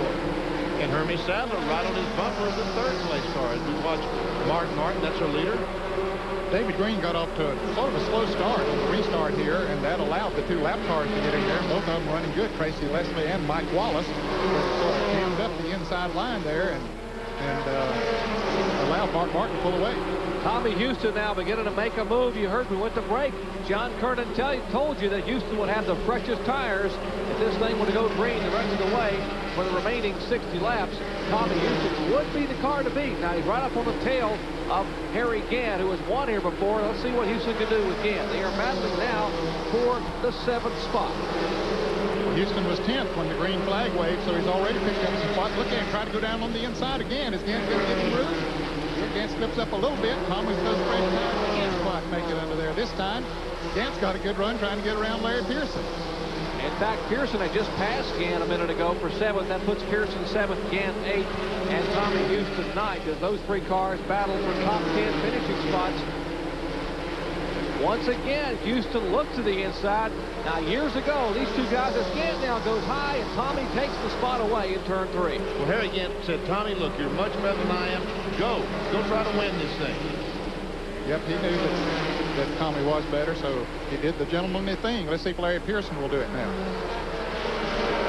Now Houston begins to work on Larry Pearson on the inside, and Tommy Houston has caught in that. Carl, car dialed in. Take a look at our AutoZone race summary. Mark Martin has led 137 of 191 laps. There have been 4 lead changes among 3 cars. 14 cars in the lead lap. 8 cautions for 43 laps. Yes, 8 cautions. And the average speed is a little over 81 miles per hour. Our lap leaders, Mark Martin, Tommy Houston, and Harry Gant, led for 18 laps. Out of race, Shauna Robinson, Roy Payne, Terry Labonte, Ronald Cooper, Chad Chapin, and Joe Bessie.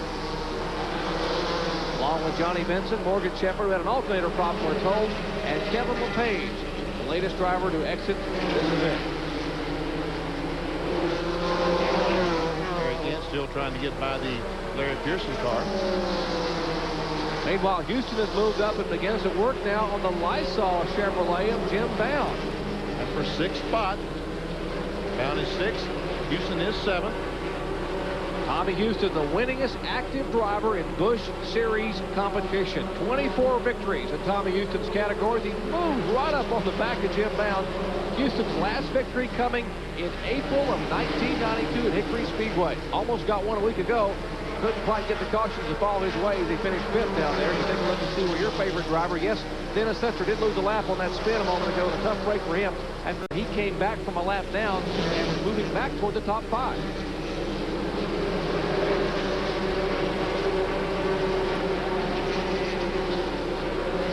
Pearson there again. Looks like their car's awfully even. Talking about how demanding this racetrack is on competitors. Mark Martin said at the top of the show, I may be able to hang on for 250 laps today, but tomorrow, talking about the Winston Cup race, it's going to be a tough one. Here's the battle once again, Jim Bound and Tommy Houston. Houston seems to be a little bit faster than Bound Head, but he's having a lot of trouble getting by. As you said, very difficult racetrack to pass on. Boy, he puts that bumper right up on the back bumper of Jim Bound. Now Bound goes high going into the turn. Houston makes the pass, takes over 6th position. 48 laps to go, and Tommy Houston being told, I'm sure, every time by son Scott, who was the crew chief on that car, exactly what's remaining. How far does he have to go? Well, there's Dale Jarrett, and he gets passed by the car number 17, Jeff Green. What a run Green is having. Yeah, Jarrett's car is not as strong with this set of tires as it was with the first set of tires. The car seems to be a little loose for it. That was for 4th position, 4th and 5th. And there's the car they're chasing. That is Mark Martin in the car number 60. Laps are winding down in Bristol, Tennessee. Can Martin hang on? We'll find out in just a moment.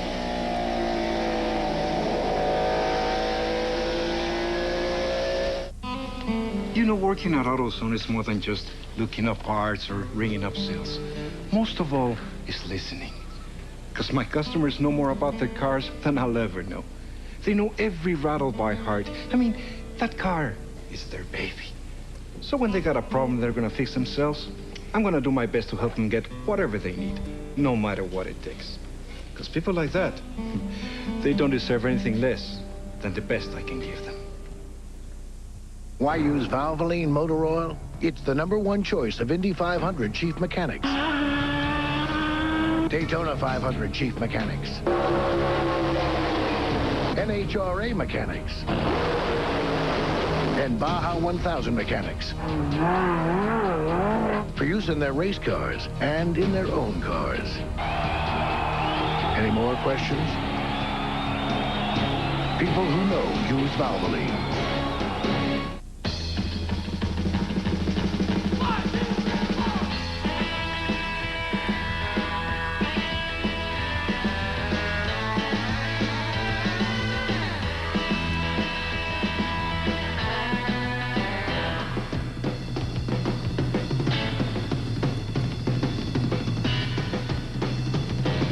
The new G Series with 4-wheel steering from Kubota. Bill, it's been said that during a game you'd be willing to check your own mother against the boards. Is that true? Well, I keep my elbows down.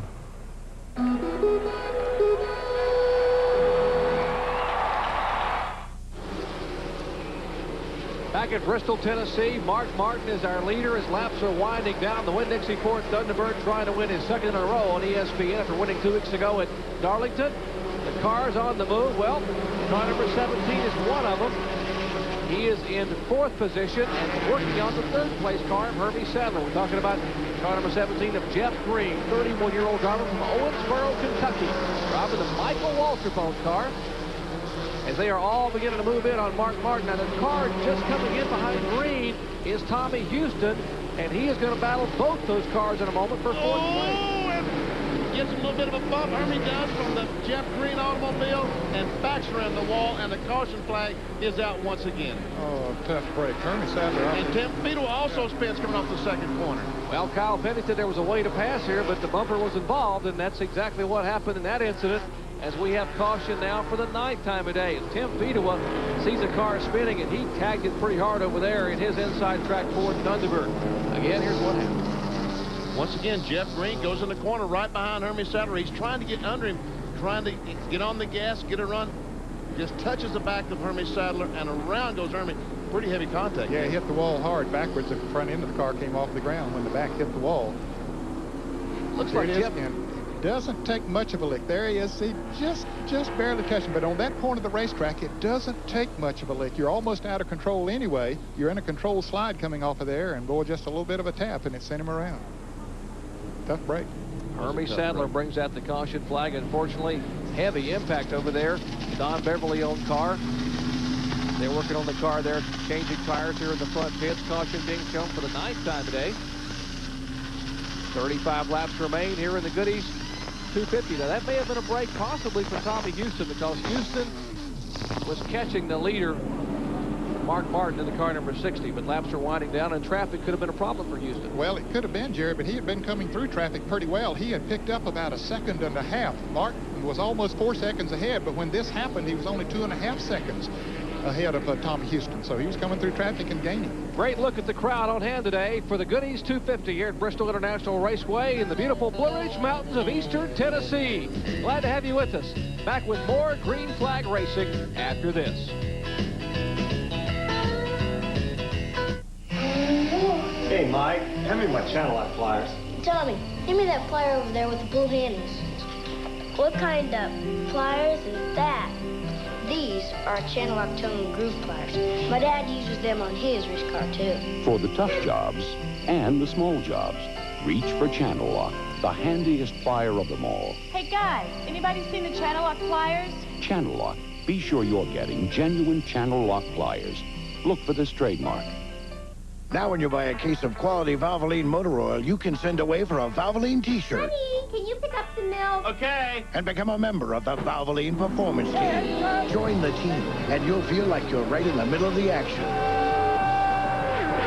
So buy a case and get a shirt, plus great deals on Valvoline racing gear and a lot more. Honey, did you get some milk? People who know use Valvoline. Also available with Mark Martin NASCAR design. Back in Bristol, Tennessee for the NASCAR Busch Series Goodys 250. These shots being provided by the Family Channel Airship high above the racetrack. Airship measures 132 feet in length and weighs 3,000 pounds at 56 miles per hour. Talking about coming up next, some exciting action right here. Bausch & Lomb Championship, the semifinal match. Sanchez Vicario and Martina Navratilova coming up from Amelia Island Plantation down in Amelia Island, Florida. Martina, a 3-time winner of the Bausch & Lomb Championship. And we'll have more green flag NASCAR action after this.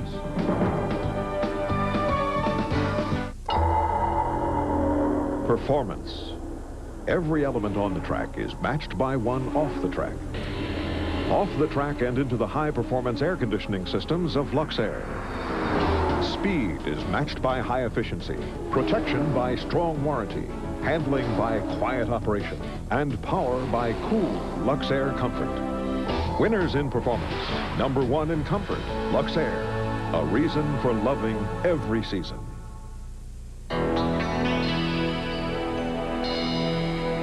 Fuel. It's got to be the best, especially when you fire up.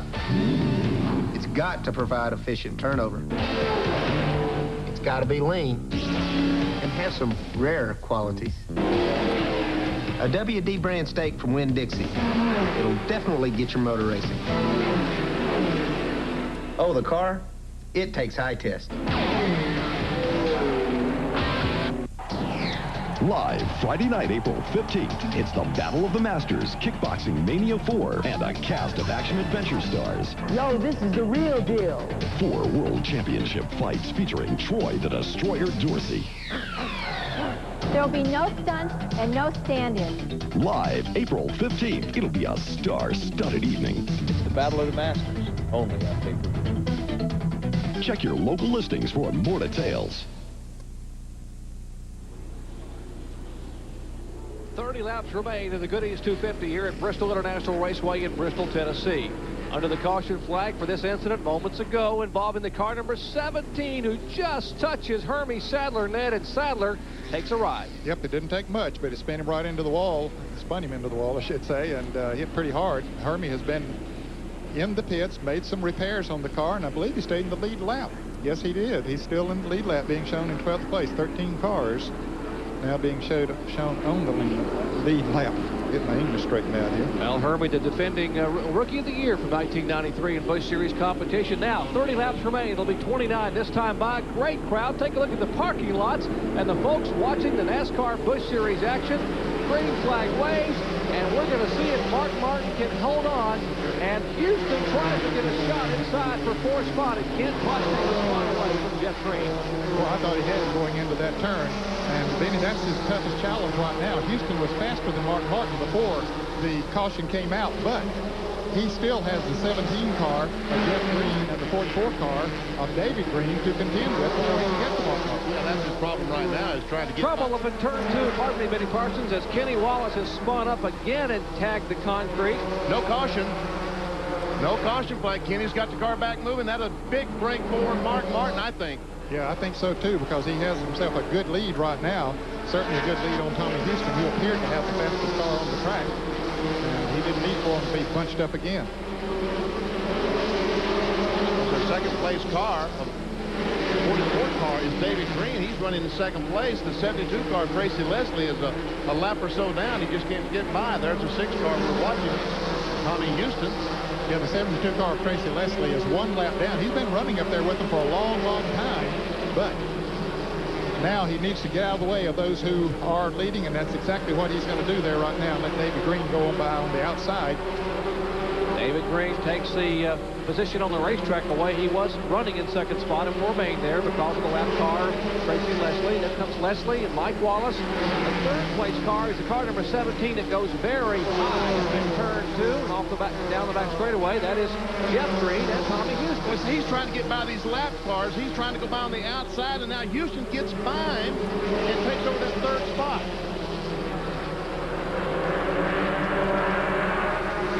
Take a look at Robert Presley's car. He's gotten some sheet metal damage. He's been involved with somebody and has tagged a little bit of the front of that car. He was running back in 11th spot as the lap's now winding down. 22 to go. It'll be 21 next time by. But Tommy Houston now has made the move on Jeff Green to take the 3rd spot away. And will go up and try to work on Jeff's older brother, David Green. But he's got to try to get by the 9 and the 72. That's the problem that Jeff Green was having. They're fast race cars. They're not in contention for the lead or the win. In fact, they're not in contention with each other as far as positions are concerned, because Mike Wallace is 2 laps down, and the 72 car of Tracy Leslie is only 1 lap down. And you see Martin has pulled away to a 1.6 second interval. Houston 2.7 seconds back.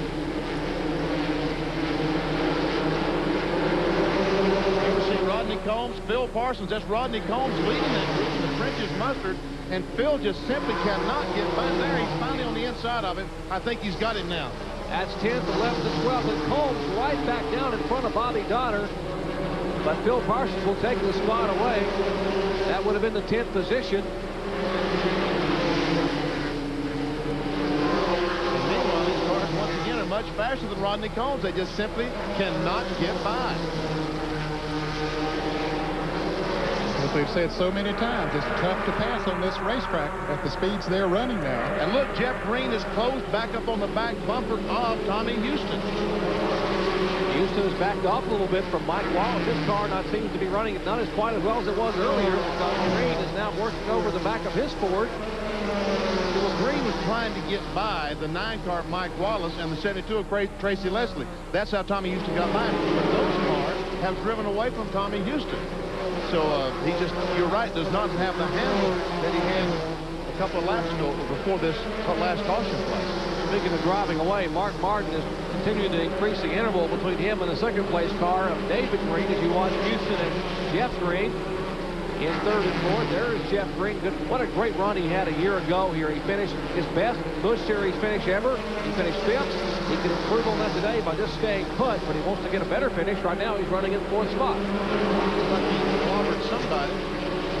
Yeah, he's been in a little bit of trouble early. That front on his car is banged up a little bit. Ever see Mike Wallace in the FDP brakes car has backed off and let those guys go.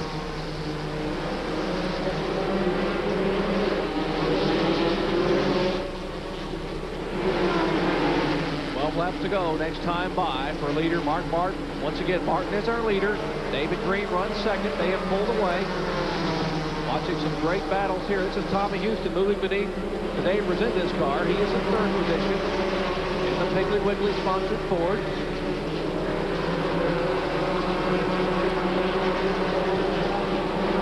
And the book on Mark Martin is last year, remember, he ran 14 races. He finished 7 of them. When he finished, he won. And I tell you what, that 44 car is coming fast. Yes, he is. He is moving in. Now, whether it's he ran up behind Robert Preston, but Preston didn't hold him up there very much. But David Green is definitely gaining right now. It's about 15, 20 car lengths. But there's just 10 laps to go. If you have enough time. And we see Mark Martin just went out of the frame. The picture. Robert Preston moves over, lets him go. Robert Presley is running in the 13th position. Now there are just 12 cars in the lead lap. And there's Mark Martin, our leader, as we are less than 10 laps from the conclusion of the Goodys 250 here at Bristol International Raceway. Clean racetrack now separates the lead 2 cars. Martin in a Ford in the car number 60. That's the Winn-Dixie colors right there. And Martin, looking out his front window, sees the lap car of Jason Keller in front of him, about 20 car lengths ahead. Right behind him, if he looks out the rearview mirror, as there's heavy traffic here in the third and fourth place cars, and they're working heavy traffic once again. Jeff Green, he's going to try it on the outside. He goes in the corner now. If he can catch Houston behind, oh, and he almost hit the wall. Yes, he did. He got up there in that loose stuff, similar to what Kevin LePage did, and it almost cost him. Harry Ganlock in a tight battle with Larry Pearson. Pearson in the Stanley Tools car, the Manheim Auctions green machine of Harry Gant. And Hermie Sadler has a flat tire going down the back straightaway. Oh! And Robert Presley could not slow down and miss him in time. And he hits the wall. The caution is out. And Robert Presley hit it almost head on. In front of that Budget Gourmet car is shortened by about 4.5 to 5 feet. And look at Hermie Sadler. He had banged the wall. We had not seen that. He had banged the wall with the entire right side of his car. Don Beverly owned machine of Hermie Sadler, car number 25. Crew takes a look, and I said, I think they're going to forget about working on this car because there's only, well, they got to work on it, got to get off pit road. And there's Tommy, Robert Presley's car, the Budget Gourmet. As you said, Jerry, he hit that wall almost head on when he shot over through there. He ran in on Hermie Sadler so fast that he could not get stopped, and he couldn't make a move to dodge him and hit him, and just shot Robert right straight in the wall. 10th caution flag today, guys. The point standings, think about what's going to happen, and now we get to see Robert climb out there. He fortunately climbs out, looks to be okay. Here again, and we're looking for the black car of Hermie Sadler that was slowing. Apparently Hermie had already tagged the wall. Yeah, this is Robert Presley banging the wall, and we see Dale Jarrett almost hit him. Harry Gant goes above him. Yeah, Dale Jarrett got a piece of him because the front end of his car is banged up. Harry Gant did make a great move. Let's watch it again. Here is Larry Pearson down on the inside of Gant, but Gant goes all the way up the wall. They just split him. Pearson goes on the inside. Gant goes high. And here we see Hermie Sadler. Now he's hit the wall, and here the guards are going by him. And watch Robert Preston. Robert just ran up on him so fast and tried to cut to the right, got a little bit of a piece of him. It shot him straight in the wall.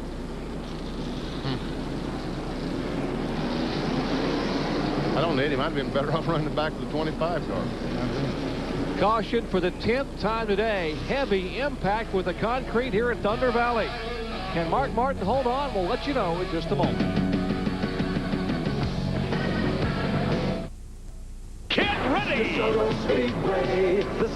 fastest short track. DeSoto Speedway, the South's fastest short track, has something for you every Saturday night. And it's awesome. Late model sportsman, open wheel modified, straight stock, modified minis, your stock minis, and a limited schedule of pro figure eights. Always free parking and great food at DeSoto Speedway. Stock car racing at its finest every Saturday night at 7 p.m. sharp. Great affordable family fun. 8 miles east, I-75 on State Road 64. Be there.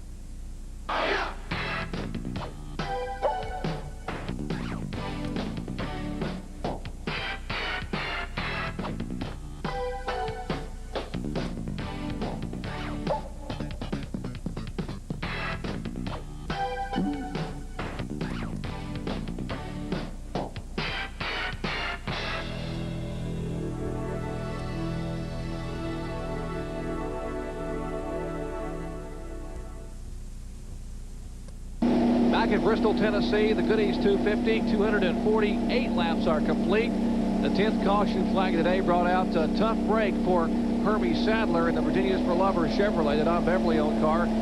He had a problem, and of course the car number 99 trying to avoid him. Robert Presley tags it the wall head-on up in turn 3. So what did Dale Jarrett hit, Ned? I think he hit Presley. When Presley came back down across the track, he just barely, I think that's what happened. It was in that skirmish over there where he got involved. Well, this race is going to finish under the caution flag, folks, because the Mark Martin is going to get the white flag as he comes by this time. There it is. So that is our winner, Mark Martin. And Mark Martin will win for the second time in a row from the pole. Now, he can't run out of gas, which he won't, of course, and I don't think he'll hit anything on this last half mile. Of course, he's been dodging bullets all day long. Tommy Houston pulls up alongside Mark Martin. Tommy looks like he thought the race was over, but Tommy better stay out there for one more lap. Yeah, that reminded me of Cale Yarborough at Daytona, when Richard Petty won his 200. There was a couple of laps to go, and Cale drove in the pits. And who ended up finishing second? I finished fourth. I think he beat me. I think I finished fourth that day, but here comes Mark Martin. He's coming. What's he doing? Wait, look, he's coming down pit road. Wait a minute, Mark, the race is not over. And Mark Martin pulled in. David Green was winning this race. David Green is going to win the race as Mark Martin has pulled down pit road. I don't believe it. Have you ever seen a situation? I mean, the white flag was waving so clearly. Remember Daytona when Cale and Richard had that wonderful battle to the line for the caution flag on the white flag, and Cale pulled down pit road?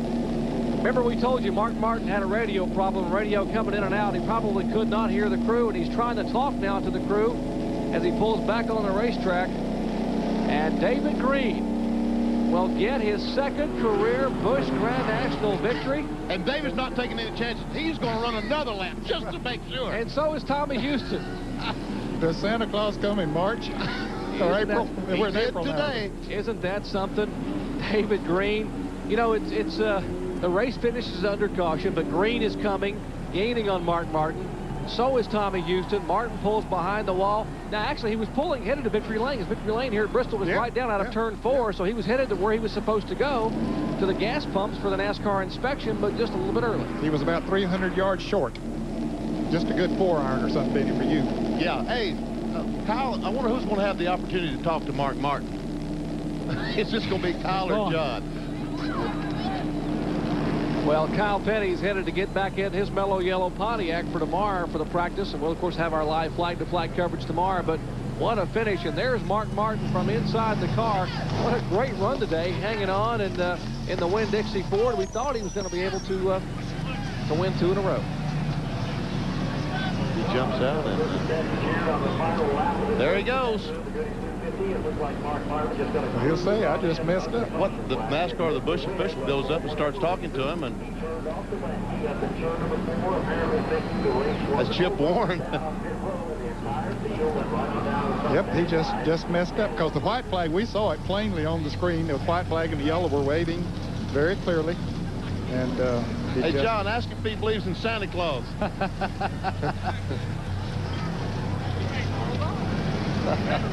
Well, David Green has pulled it into victory lane, and I tell you what, he looks like he has the most surprised look on his face as he climbs out. The flashes flash from the still photographers. And David, this isn't December 25th, is it? Seems like Christmas, doesn't it? Well, I don't know. You know, our luck's been, I kept telling myself last 20 laps, please, Lord, let there not be a caution, you know. And the dang caution flew, and I said, oh, darn, we're going to finish second. I don't know what happened, Mark. But I think we were going to get him if we had a shot, but it's a tough way to win one, but we've been awful close a lot of times. What went through your mind when you saw Mark pull off and y'all still didn't complete another lap? I thought I hadn't seen the checkered yet, you know, but I stayed out on the track to make sure, you know, and I stayed out another one to make sure, but I don't know, the Slim Jim Chevrolet ran good. The Goodyear tires were great. Carl Wagner built his half a motor, and thanks to my spotter, Bobby, you know, he taught me all the way through that thing. Yeah, it was a tough race, a lot of action. How close were you to most of it? Well, the lap cars, you know, as usual, was close, but it's tough here at Bristol and close all the time, but the car was awful good and the guys did a good job. All right, David Green celebrating the victory here at Bristol, and guys, I guess it's my job to go find Mark Martin. And good luck, John. Get it over to talk to Mark Martin, who's going to be in a hurry to get in his Winston Cup car. Of course, that was our split fire winner's circle interview down there with David Green picking up his second career victory. It has been 3 years since the young man has gone to victory lane. He did it back in April of '91 at Lanier Raceway. Back in a moment. Had a platinum plug in there, great performance. Next weekend, I had the split fires in there. Amazing difference. I couldn't believe it. More complete combustion. I use a lower octane now. It seems like it runs like I had the premium in there. 5 extra horsepower by merely installing these plugs. I have them on my motorcycle, my boat, and my car. America is talking about split fire. I feel like I have more power. I feel like I have a new engine. Split fire won a United States patent. It doesn't look like any other spark plug. It doesn't work like any other spark plug. I went from probably 300 miles on a full tank to almost 400. I love them. I'm saving at least $3 to $4 a week. Split fire. At $5.99, it only costs more till you use it. Here's another split fire breakthrough. Twin core wire sets with a dual firing path to every plug. More power and more mileage for your money back. The time has finally come for the cordless power roller from Wagner. Now you control the flow of paint. So the Wagner power roller can cut jobs in half. Smoothly and evenly, it can cover areas twice as fast. And cleanup is a snap. So you can finish one job and do another. Get your hands on a real value, because the value of Wagner keeps on rolling. Why is Embassy Suites twice the hotel? First, you get a suite with 2 big rooms. Evening beverages are on the house, not on the bill. And our cook-to-order breakfast is free of charge. Obviously, this isn't your typical hotel. It's twice the room, twice the comfort, and twice the value. And it's only at Embassy Suites. Twice the hotel. Call 1-800-EMBASSY. Back at Bristol, Tennessee, probably the most unusual conclusion to an event I've seen in a long time here in the Goodys 250 NASCAR Busch Series event. Now, here just moments ago, Ned, Mark Martin had dominated the race and was up front and had to coast around to get the checkered flag. Yeah, all he had to do was go to the start-finish line. Tommy Houston had pulled up to congratulate him. Here comes Tracy Leslie up on the outside. He's pulling up there to congratulate him. Maybe it broke his concentration. And he said, okay, I've won this thing. I need to get to victory lane. Well, in fairness to Mark, ordinarily they're not running that slow. You know, when the race is over, they slow down and the fans wave and the other drivers pull up alongside and wave to you. And that's, so he had already been waved to by a couple of drivers. The fans were congratulating him. He's waving to the people as he comes by and pulls down and heads to victory lane behind pit wall here out of turn 4. Meanwhile, the checkered flag is waving and the crew said, Mark, what happened? Yep, they don't know what to do or what to say. That's Christian Lovendahl, one of the Roush members, and John Kernan has been looking for Mark Martin. John? Well, I caught up with him. Mark is changed into his Valvoline Winston Cup suit, tying his shoe there. And Mark, I tell you, I've never seen anything like that. I guess, well, Kel Yarborough back when Richard Petty won his 200, but he was in second at that point. What happened? I can't believe anybody else would be that stupid. So what when... Listen, man, I've been pulling for David Green to win really hard, but that's not like that. That's the stupidest thing I ever done. There's nothing else I can say. I thought the race was over. Those guys pulled up beside of me waving, and I swear I thought I saw Houston come down pit road I thought it was over. Dinner will be ready at 5. Now all that's left's tomorrow's race. Yeah, let me ask you about how you feel. How's your neck feel? Fine. That was piece of cake. That was a piece of cake. I wish we could do 500 right now. I got to go out there and redeem myself now.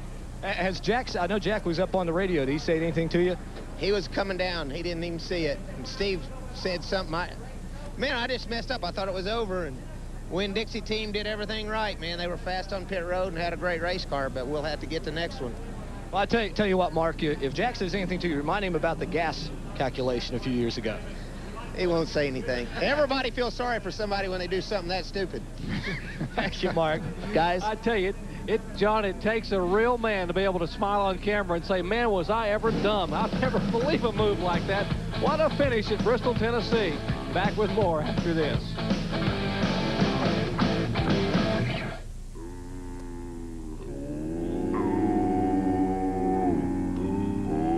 Betty Crocker 4-piece steak knife set with bonus recipe book just $3.99 while supplies last at True Value.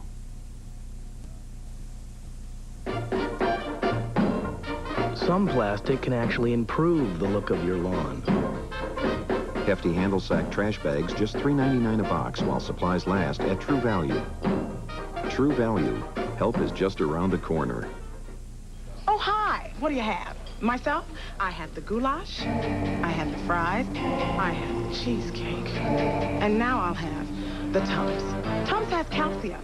Many antacids don't. These have aluminum and magnesium. So do these. Tums helps knock out heartburn and gives you calcium. Something your body needs anyway. So what do you have? Have the goulash, have the fries, have the cheesecake, and have... Tums.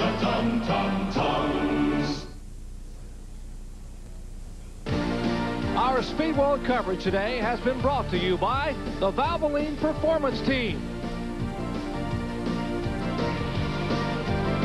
Incredible last lap here at Bristol, Tennessee. Mark Martin pulls in. David Green takes the victory. Our full field rundown here. The young man gets his second Busch Series win. He wins it. Tommy Houston gets his best finish of the year. Jeff Green at best career Busch Series finish. Dale Jarrett comes from way in the back to get a top 5. And Larry Pearson finishes 5th. 6th through 10th are Jim Bow with a good run here today. Harry Gant, 7th. Derek Cope in 8th. Mark Martin wound up in 9th place after that little goof up, and Phil Parsons came home 10th. Back in 11th position, Rodney Combs, Tracy Leslie, Jason Keller. Mike Wallace was 14th, and Ricky Craven finishes 15th. 16th through 20th are Bobby Dotter, Dennis Setzer, Hermie Sadler, Robert Presley, and Kenny Wallace. Back in 21st spot, Dirk Stevens, Northwest Tour champ from a year ago, Dave Resendez, Tim Fedewa, Chad Little, and Morgan Shepherd, who parked it because of an alternator problem. And most of these cars finishing this far back were out of the race or either had been behind the wall for a long time. 26th through 30th were Kevin LePage, Randy LaJoy, Ronald Cooper, Tom Peck, and Johnny Benson Jr. Back in 31st spot, Joe Bessie, Richard Lassiter 32nd, Terry Labonte was 33rd, Roy Payne 34th, and Chad Chapin in 35th.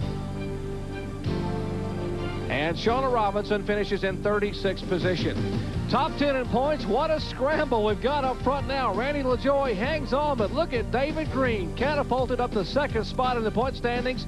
Kenny Wallace back to 3rd. Hermie Sadler is 4th, and Robert Presley holds on to 5th spot. 6 through 10, Ricky Craven, Tracy Leslie, former point leader Terry Labonte, Larry Pearson moving up a little bit, and Bobby Dotter will take 10th spot.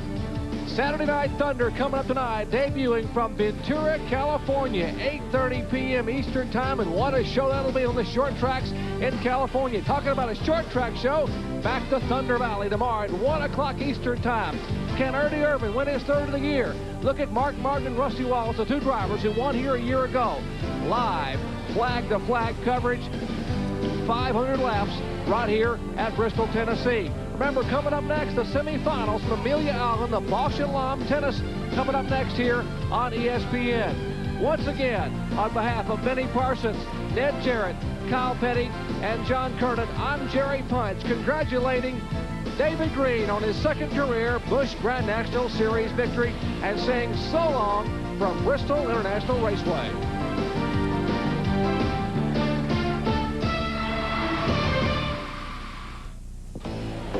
We will just never see her.